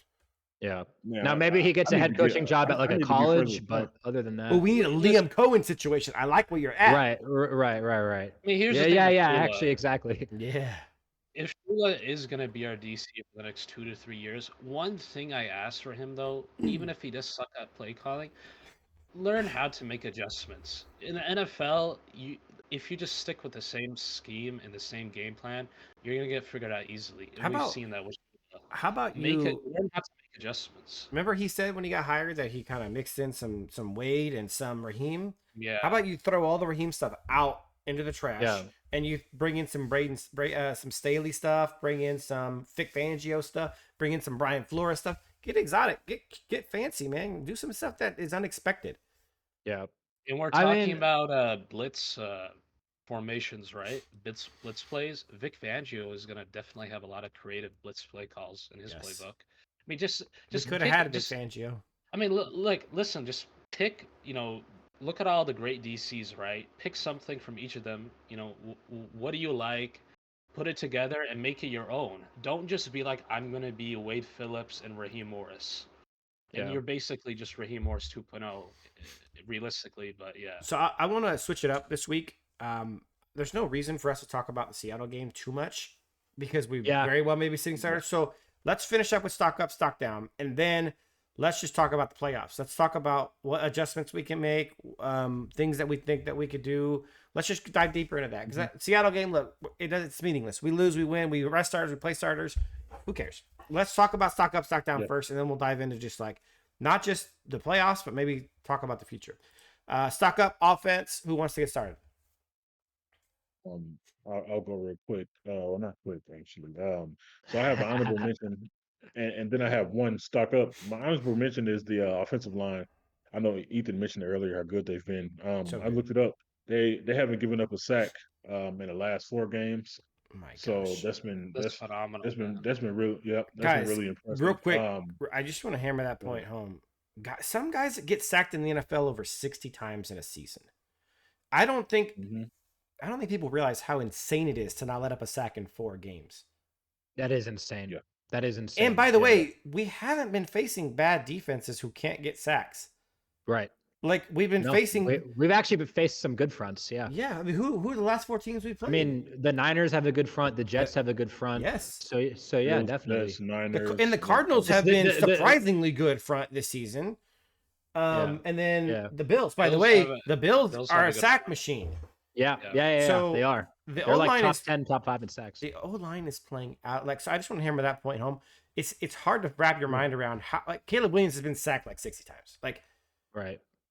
Drake If you're doing the math, that's 4 a game. So allowing none in 4 games is actually wild. It's crazy. Yeah. So sorry, go ahead, Joe. That just has to be really highlighted. That's good. I'm glad you mentioned that. That was a good points. And then my actual stock up is a little different. So I'm gonna, what the young kids say, glaze a little bit. So my stock up is Sean. My stock up is Sean McVay. Okay. And the first reason I want to do stock up, the first reason I want to do stock up Sean McVay is this. Around the league, we've seen Sean McVay, his sons. These are his sons: Liam Cohen, Kevin O'Connell. So Liam Cohen is having a spectacular year play calling with Baker Mayfield. It's crazy. He has like 4,000 yards, almost 40 touchdowns. That's crazy. By the way, that's an MVP season most years. Yes, Josh absolutely. Allen and Lamar are playing Um, out of their minds. Baker Mayfield should be in that, at least in the conversation, top But five, and in the you're talking conversation right about now. Kevin O'Connell, Sam Darnold, Yeah. and Baker Mayfield Well, Sam too. Yeah. are both putting up seasons that are better than like half of the MVP seasons in the last 20 years, which is Yes. wild. And I just want you to know, like, people need to know those are Sean McVay kids, bro. Those Yep. he created those guys, and that's just his pedigree of what he could do, of what people get from him. And then the main point I want to say about Sean is that these last two seasons, I know we had ups and downs with Sean, but these last two seasons of, we could say, why are you 3-6? Why are you 1-4 in the first place? We had winnable games. We could be 13 and 4 right now, 13 and Yeah. 3 or something Yeah. crazy like that. But being able to galvanize a unit from for the bye being under 500, 3 games under 500 this year and 3 games under 500 last year. And to end the season potentially 11-6 this year and 10-7 last year. I think that's what top five coaches do. If you want to be the best coach in the NFL, if you put yourself in the hole, the best coaches will get themselves out of the hole. And that's what Sean has done in back-to-back seasons. And I think that's just spectacular. And to me, it solidifies, like, after Andy Reid, it's Sean McVay easily. I Yeah. like that one. I That's like good. that a lot too. The only thing Yeah. I would the only thing I want to add on is because you know what, it is incredible. Sean is an incredible head coach, because the reality is that there's a lot of stuff that goes in head coaching and the complaints we have about personnel decisions and sometimes the offensive game plan and play calling. The reality is I think Sean takes on more than he should on the offensive side of the ball. Realistically, I think we've talked about this before. He should just get a guy who calls the plays, and he should get a guy who helps develop the game plan. He's really becoming a much better coach than he is an offensive genius. Like when we first got Right. here, it was like, oh, Sean, the offensive genius. No, now it's Sean, the amazing, incredible head coach, the amazing, incredible motivator, the incredible culture builder. Like the other jobs of the head coach is where Sean excels now. The two things he needs to really do is let go of the offense and the personnel decisions. That includes hiring your friends to be defensive coordinators. That's an excellent stock up. And you know what? Sean is a top 2 head coach, and everyone has things they're going to need to improve on forever. No one's ever going to be perfect. Reality is the success speaks for itself, right? Right. That's what it boils down to. And I hope that he's doing with Kyron what we think he's doing, that he's just driving him into the ground for the next guy, because then he's like, that's like a second level genius move. I know we talked about how common it is, stuff like that, but in this situation, it's like, especially with Quorum coming off an ACL and all that stuff, like I think it's just, that would be crazy, right? Because otherwise he's in love with a mid running back, and it's hard to explain. Well, it's also the sign of a great coach, to be honest. I mean, you've mentioned Belichick on this pod. Like, Belichick was known for having no feelings, right? Like, he was cold, he was ruthless, but like he was willing to do whatever was the best move for the team. So I agree. But yeah, I like the stock up, Joe. No, you know, Sean deserves it. He's look, we came from, I don't know how long y'all been Rams fans. I do. But I'm talking about the viewers. We came from some bad stock, folks. I'll say it. We came from the shitter. We have not had a good coach since Absolutely. I'm drawing March March was trash. Well, he was good. Well, no, he had a top 3 talented roster. Vermeil then? Vermeil, yeah, Dick Vermeil, one of the best rosters of all time. Dick Vermeil was the last really excellent coach we had. March, if you were a fan at the time, March kind of tanked our team, but that's a topic for another discussion. So, Sean is a Hall of Fame coach, and we're lucky to have him. And that doesn't mean we can't criticize him. We can't hope he fixes a couple things. Oh, but absolutely. Sean is him. And hopefully he stays here for the next 20, 30 years. Stock up offense. I'm gonna hammer down the O-line. Incredible. Like, their run blocking, incredible. Their pass blocking, incredible. The unit cohesion, and I'm gonna be more specific on this. I am now fully convinced we've hit an absolute grand slam with Wendell. Yeah, the O-line coach. Yeah, Wendell's. I always thought Limmer would be great. I didn't think he was going to be Pro Bowl level season 1. Right. I always thought, Dotson would be better here than he was with Pittsburgh. I didn't think he was going to turn into all pro overnight. I always thought Avila would be really good. I didn't think that the cohesion of Avila and how much he helps out guys like Alaric and the centers. Avila is probably the most underrated O-lineman we have, because he makes much sexier plays for others around him than he does for himself. Like he still makes some sexy plays for himself, but he's like in my purview, he's the most helpful offensive lineman that we have. So but Wendell's the real deal, man. Love him. He's doing wonders.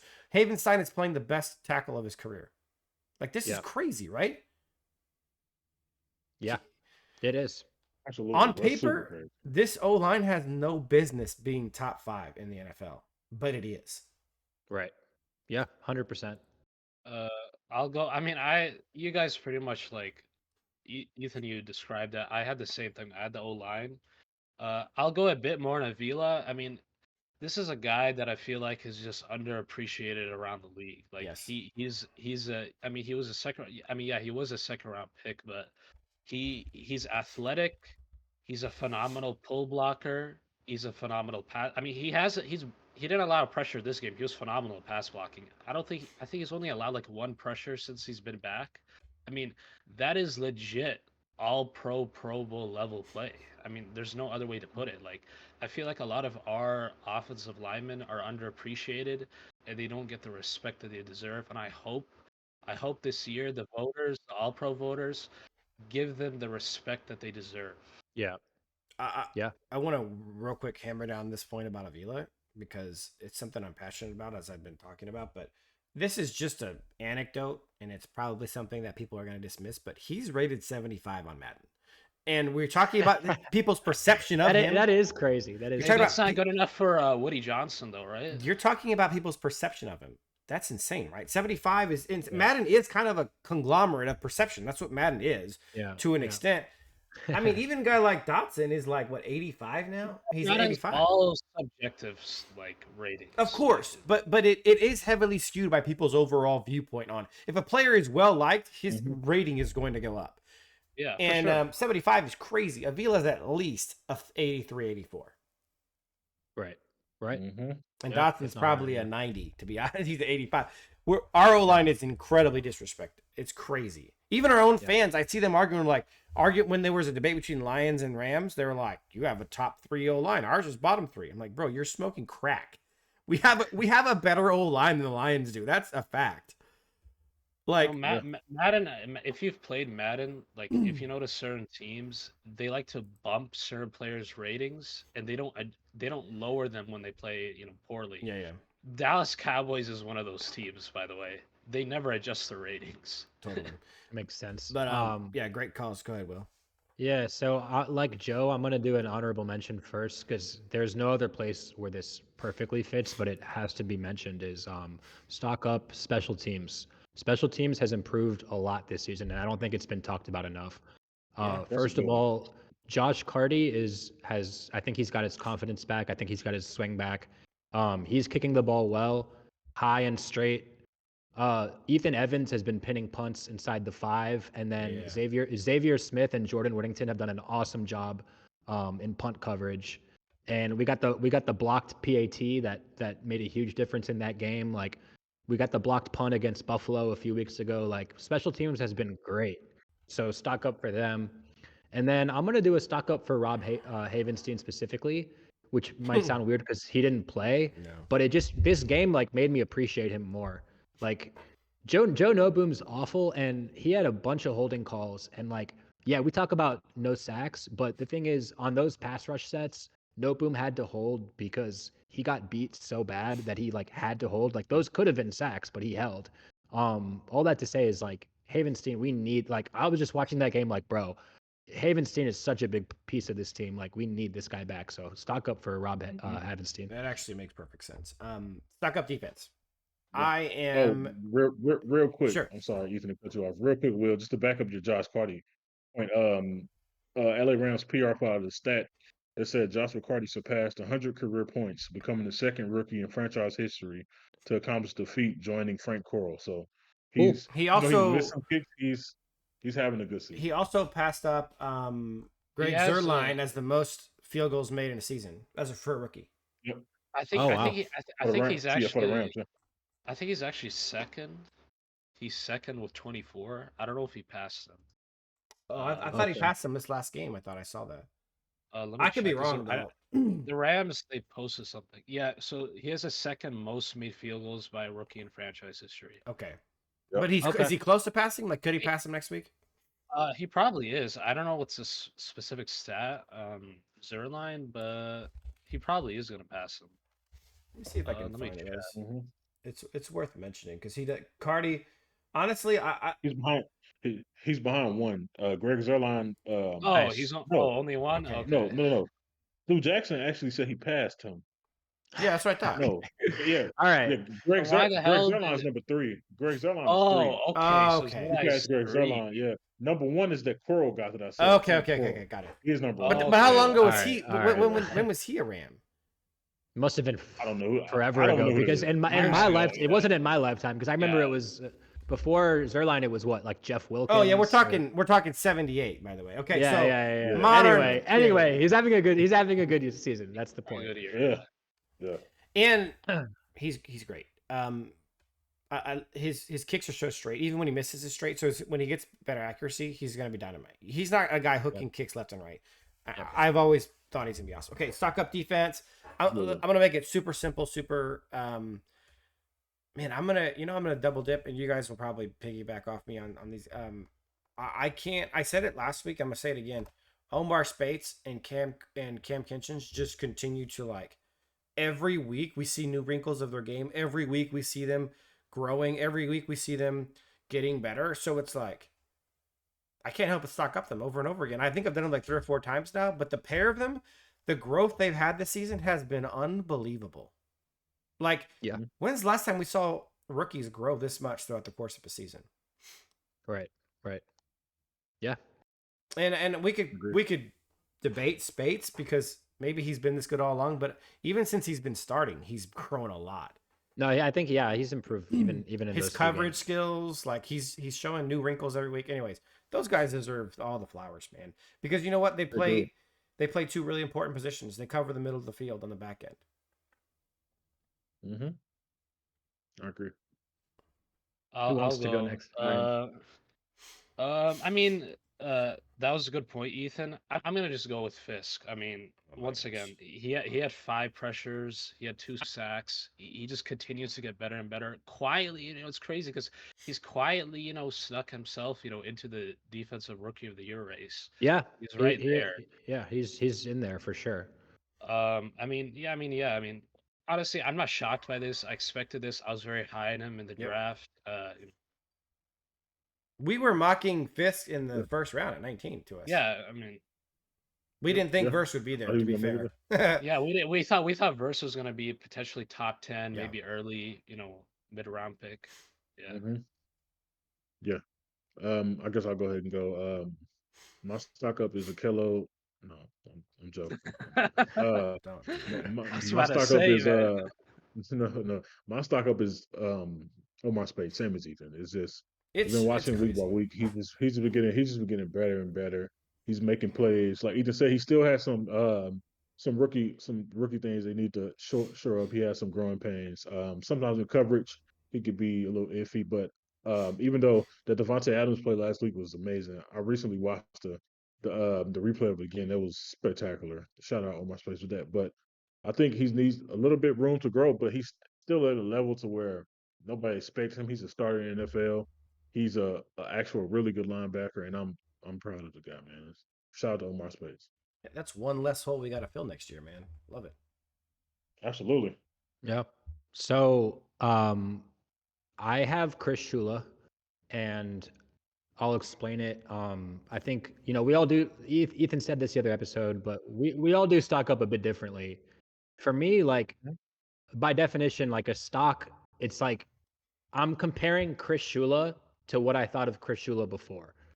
Sure. So it's not that I think he's like great all of a sudden, but I mentioned this during the defensive takeaways. But playing the Cardinals, there were parts of the game plan that I thought, as far as contain and other things like that, that I thought were an improvement. Last 3 opponents, we've held them, around 10 points in 3 games. I think we've done a better job of kind of our secondary, like rotation, I guess you could say, like how we're deploying people in the secondary. So I've seen some positive things, and my stock is higher on him. I'm not at the point where I'm like, okay, like this guy's it, like he's our DC, but The stock is slightly higher, so I'll say Chris Shula. Okay. All right, let's move on to stock down offense. Who wants to go first? I'll just Down offense. actually Oh, I yeah, don't want to ahead, go Will. back to back. So all right, fine, whatever. Okay. Yeah. No, Go ahead. I'll just go. I'm quick on this one anyway. I normally don't like to stock down the same person over and over again, but because his stock actually is even lower for me, I'm going D-Rob again, man. And like it's just at 0. Yeah, that's it. I'm done. It's at 0.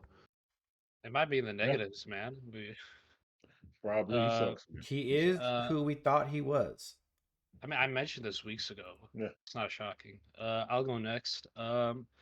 Listen, I'm gonna go with Stafford, man. Like, I thought, Okay. Yeah. Yeah. That's halfway fair. through That's fair. That was mine too. I was gonna go Stafford. yeah, I I'm thought actually going halfway through the Stafford as well. season, yeah, I Yeah. mean, I thought, All right. I thought halfway through the season he'd turn a leaf. He had Yep. like 4 or 5 games where he was pretty phenomenal. Like his QB rating was like at least like 110 every week. The last 3 weeks he's had a QB rating of around like 70 to 80, which is pretty piss poor. Mhm. So I don't know what it is with Stafford. Honestly, actually, I know what it is with Stafford. I guess this is just who Stafford is. I'm gonna 'Cause real Stafford's quick. just a yeah. I'm just gonna pull up the numbers because we're talking about him, and he's all three of our stock down. So let's take a moment to dissect this. Yeah. Here is his numbers, and these are the 4 games you were talking about.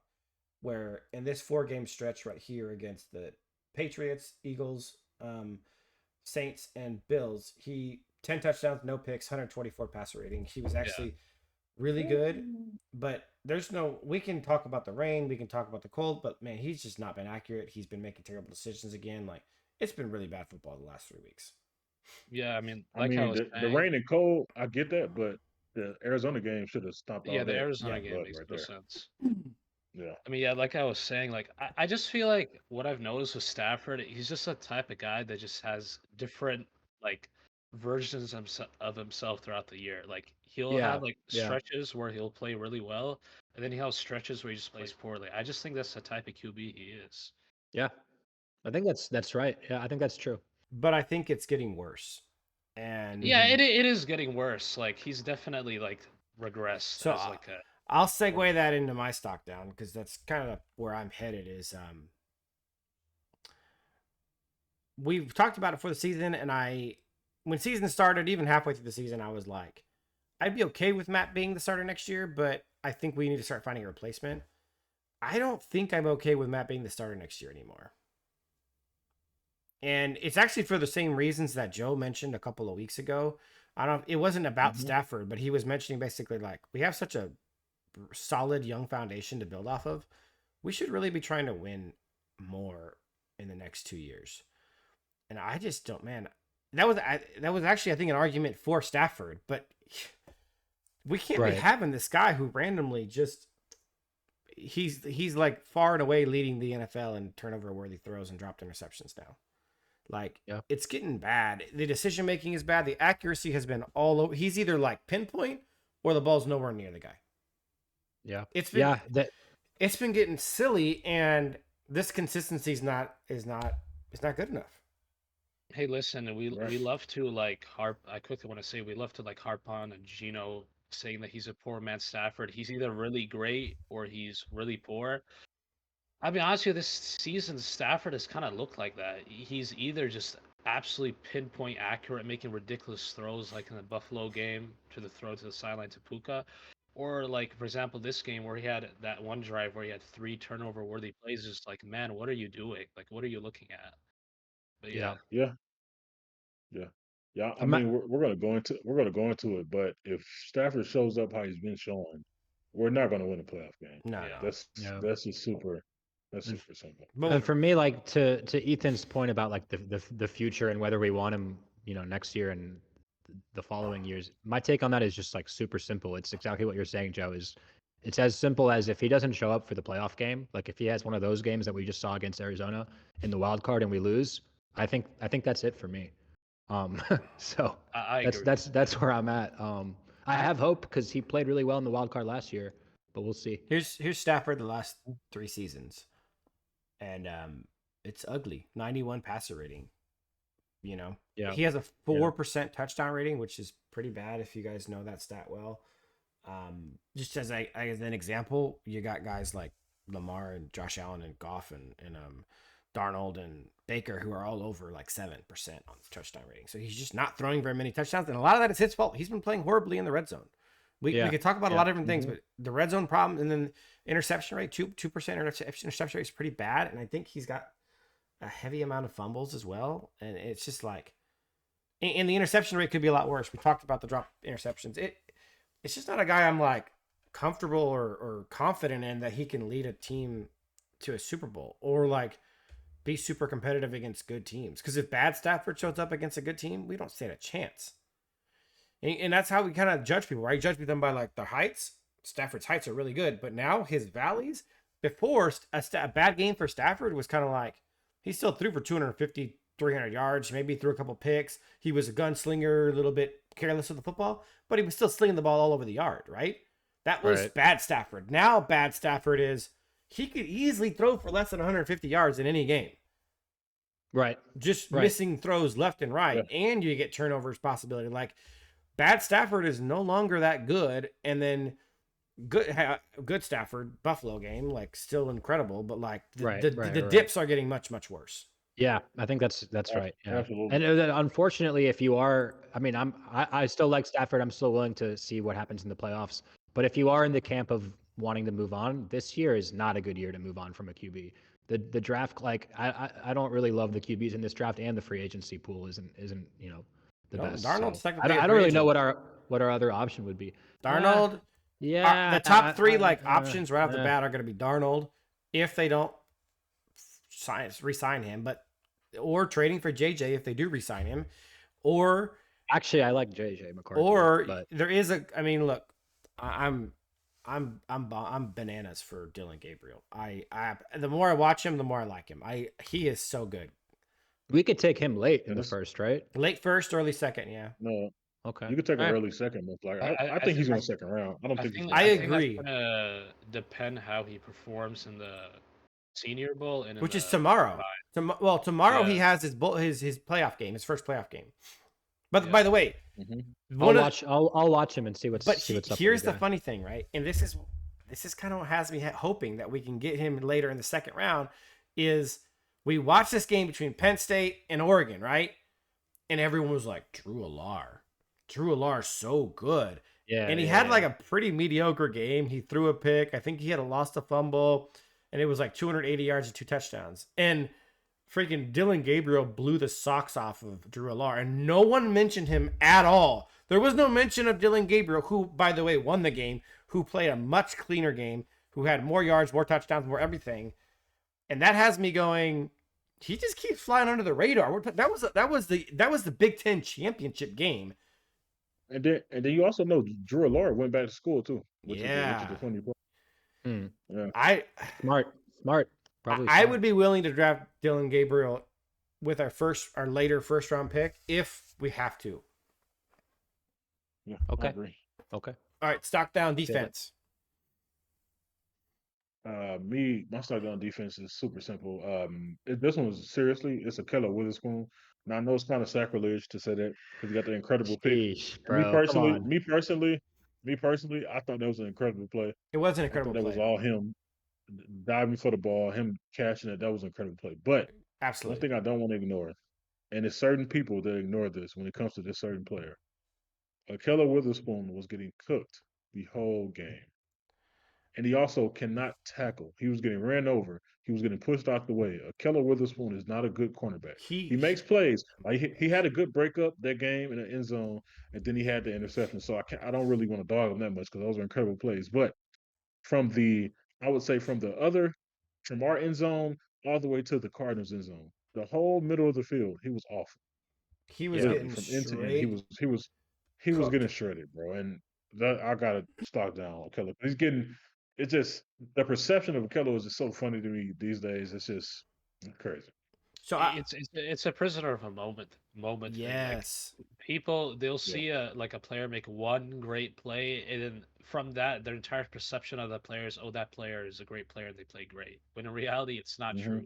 at all. Can I show something about it, because Yep. I'm fully on board with this point, and I'm these are his advanced stats on Pro Football Reference.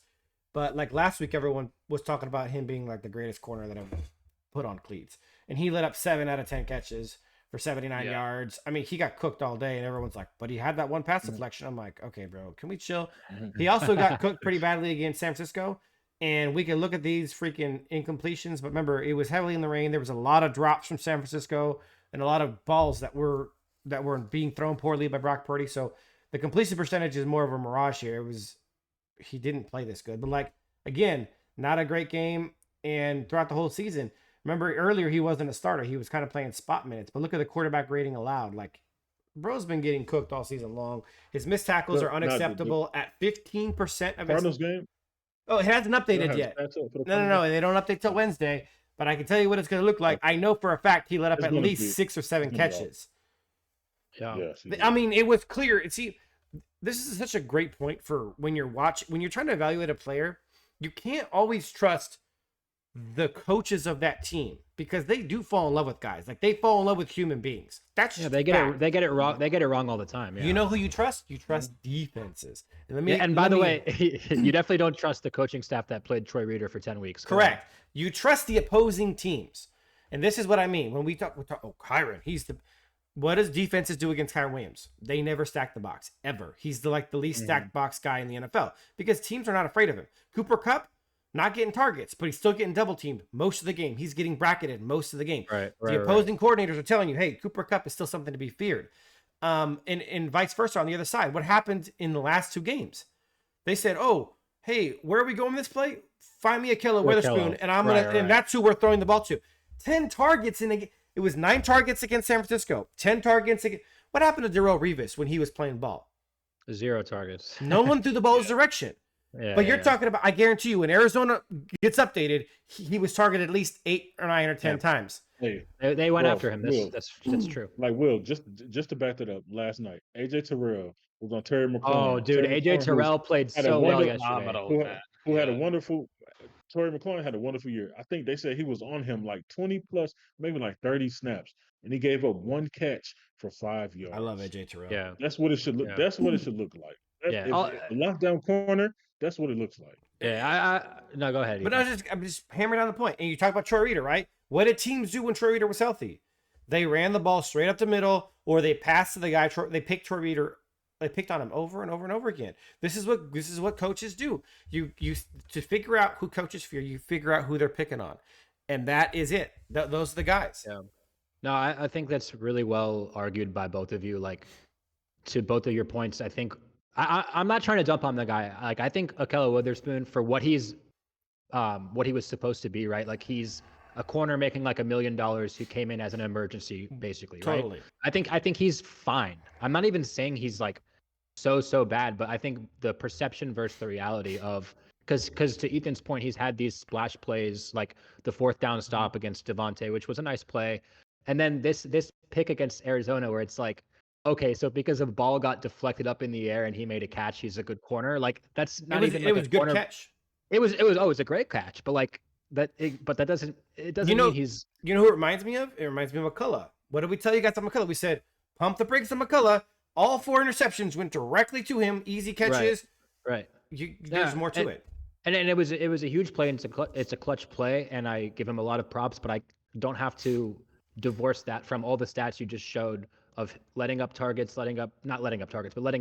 being targeted. Yep. And then just one more thing. I didn't realize this. I watched the press conference with McVay after the game, and I didn't realize till the reporter asked him, Jacoby Durant is now healthy, and he's effectively been benched in favor of Ahkello Witherspoon.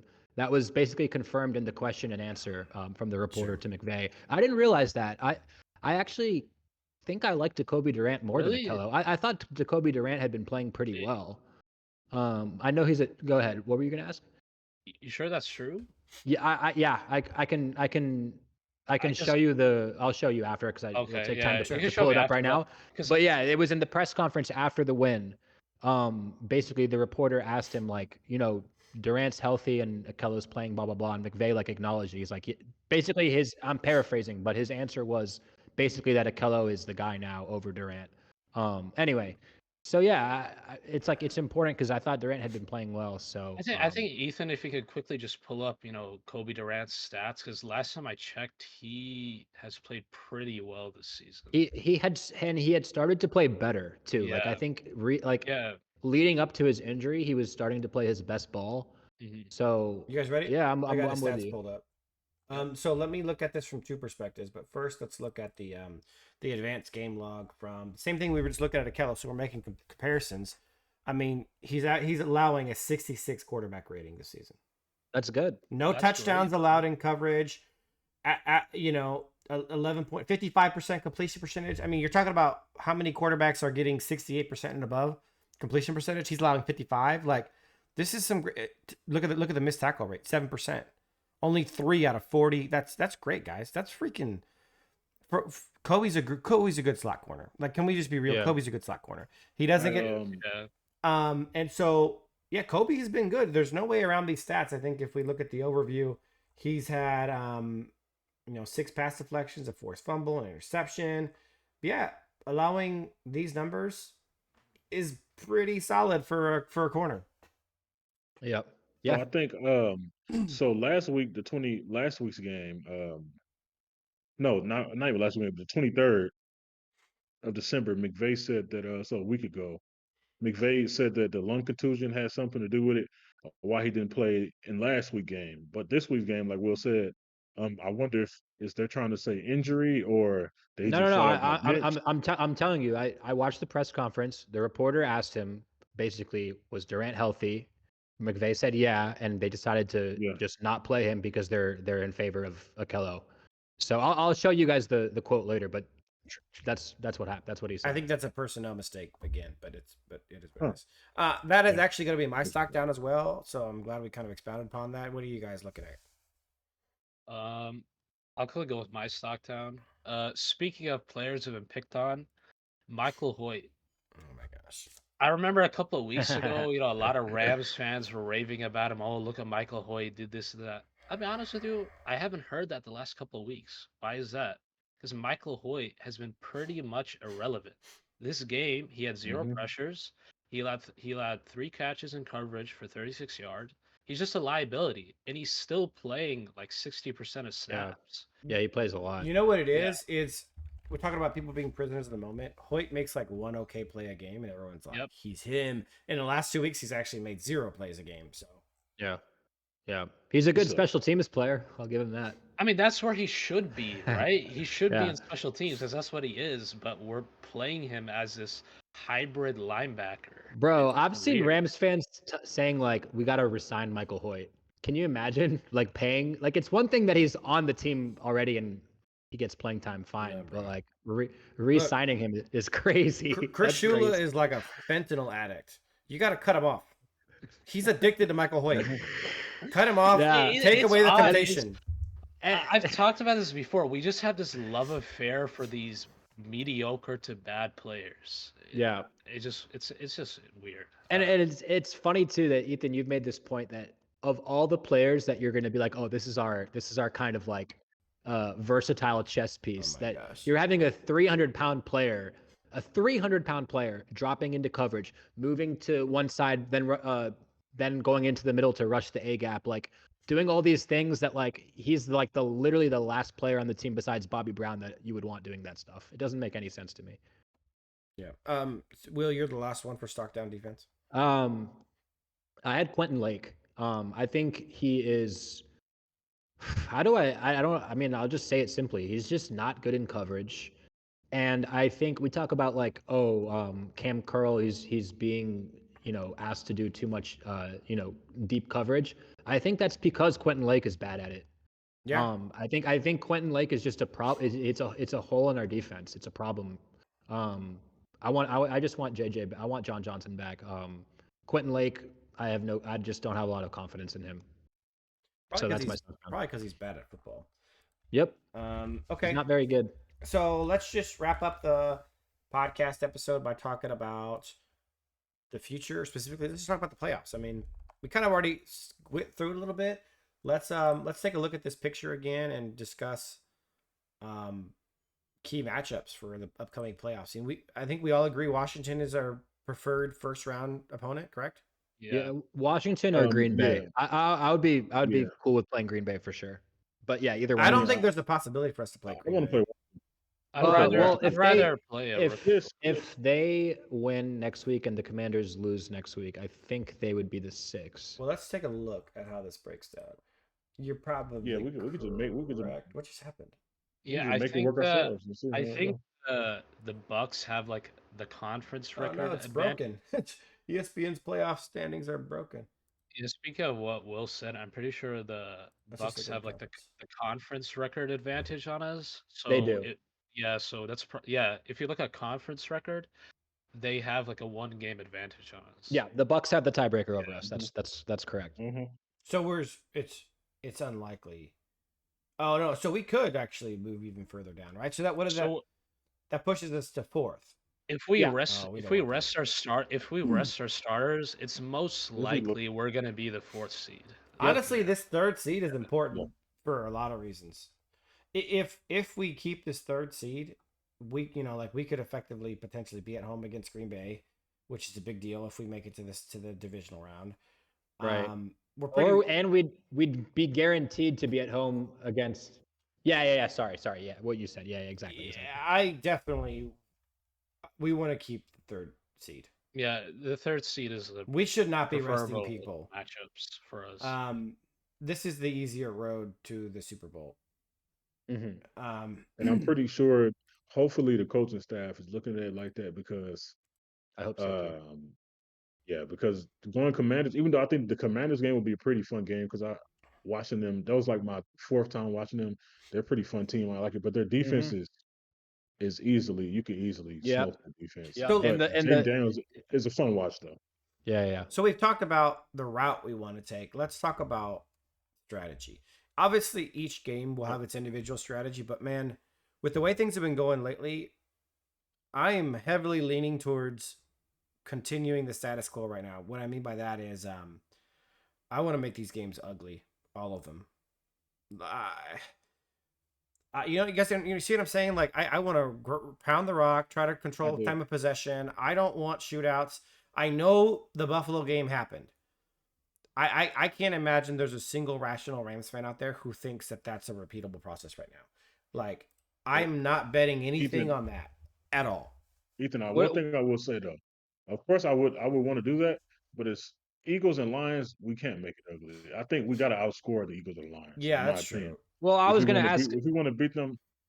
Well, to both of your Yeah, points, go ahead, what do you mean by you don't think it's a repeatable process? Like what do you mean by that? I mean, You said what we saw against Buffalo. In what sense?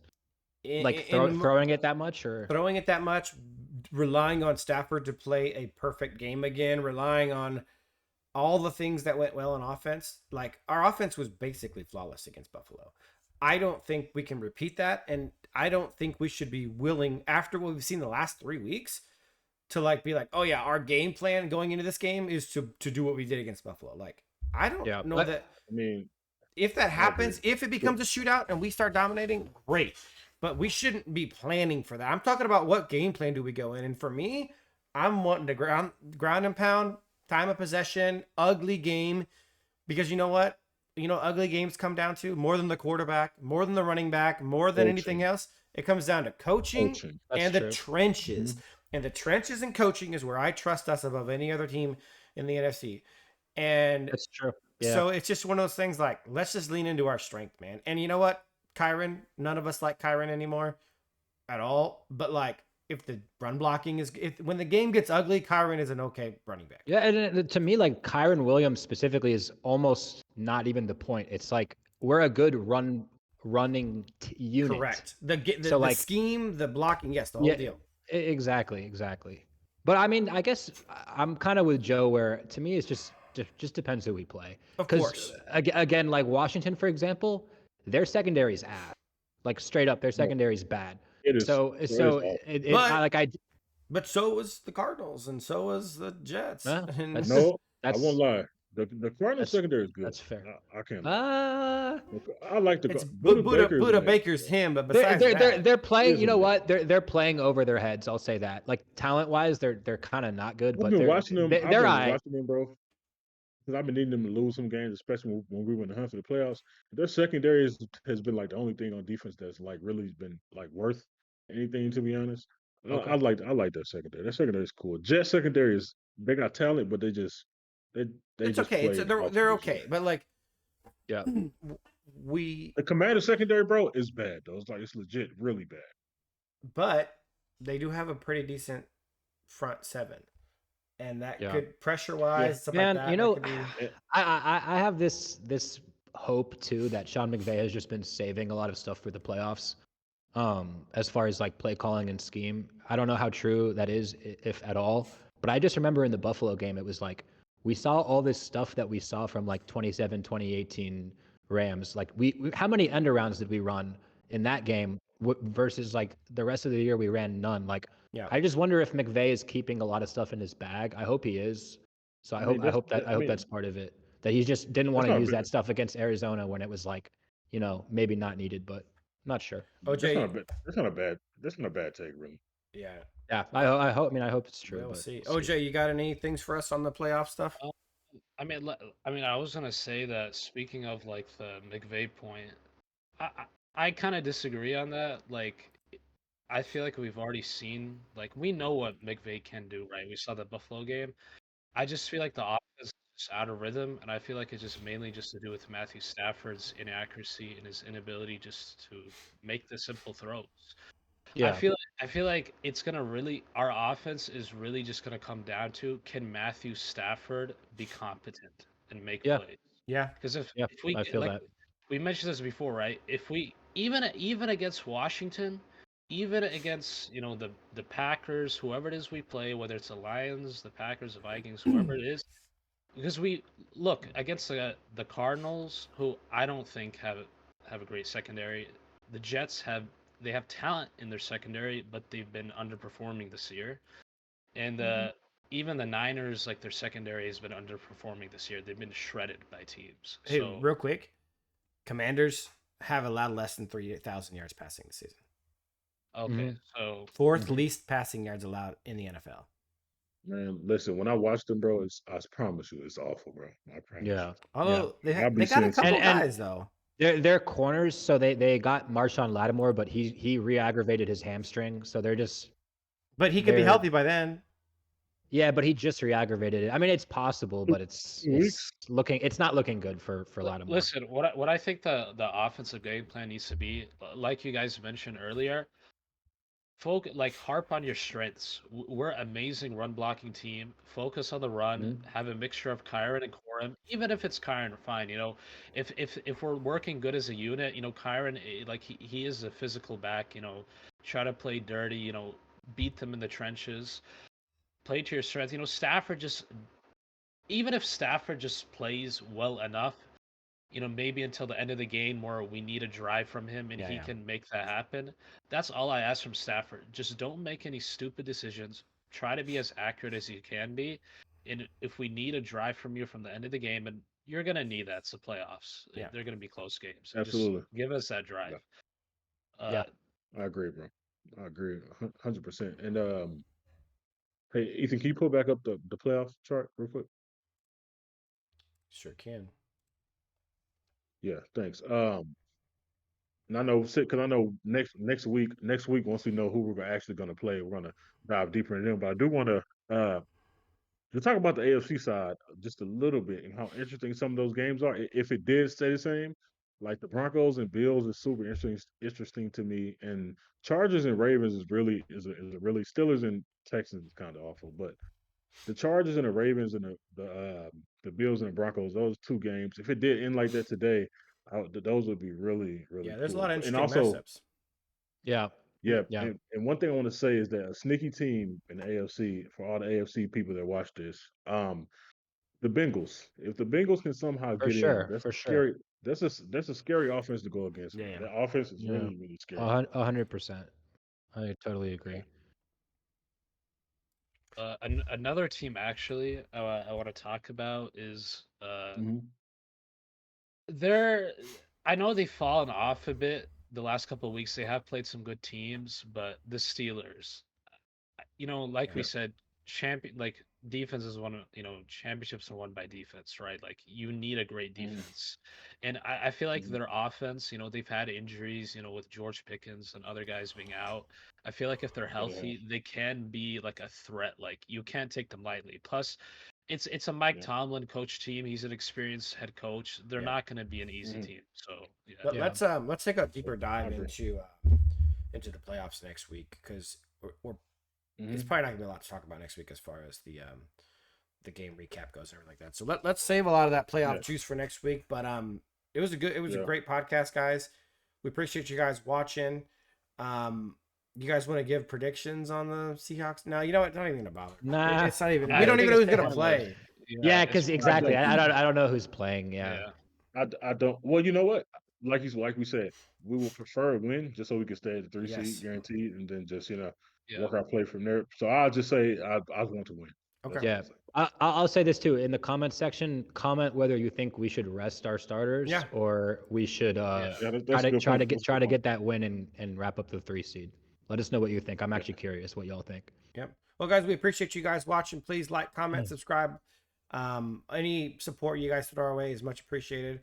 Any comments about any of the playoff stuff we talked about, any of the future stuff we talked about, or obviously whether we should rest our starters is much appreciated. We appreciate you guys, and we'll see you guys next episode. Later, boys. Yep. Go Happy New Year's, Rams. man.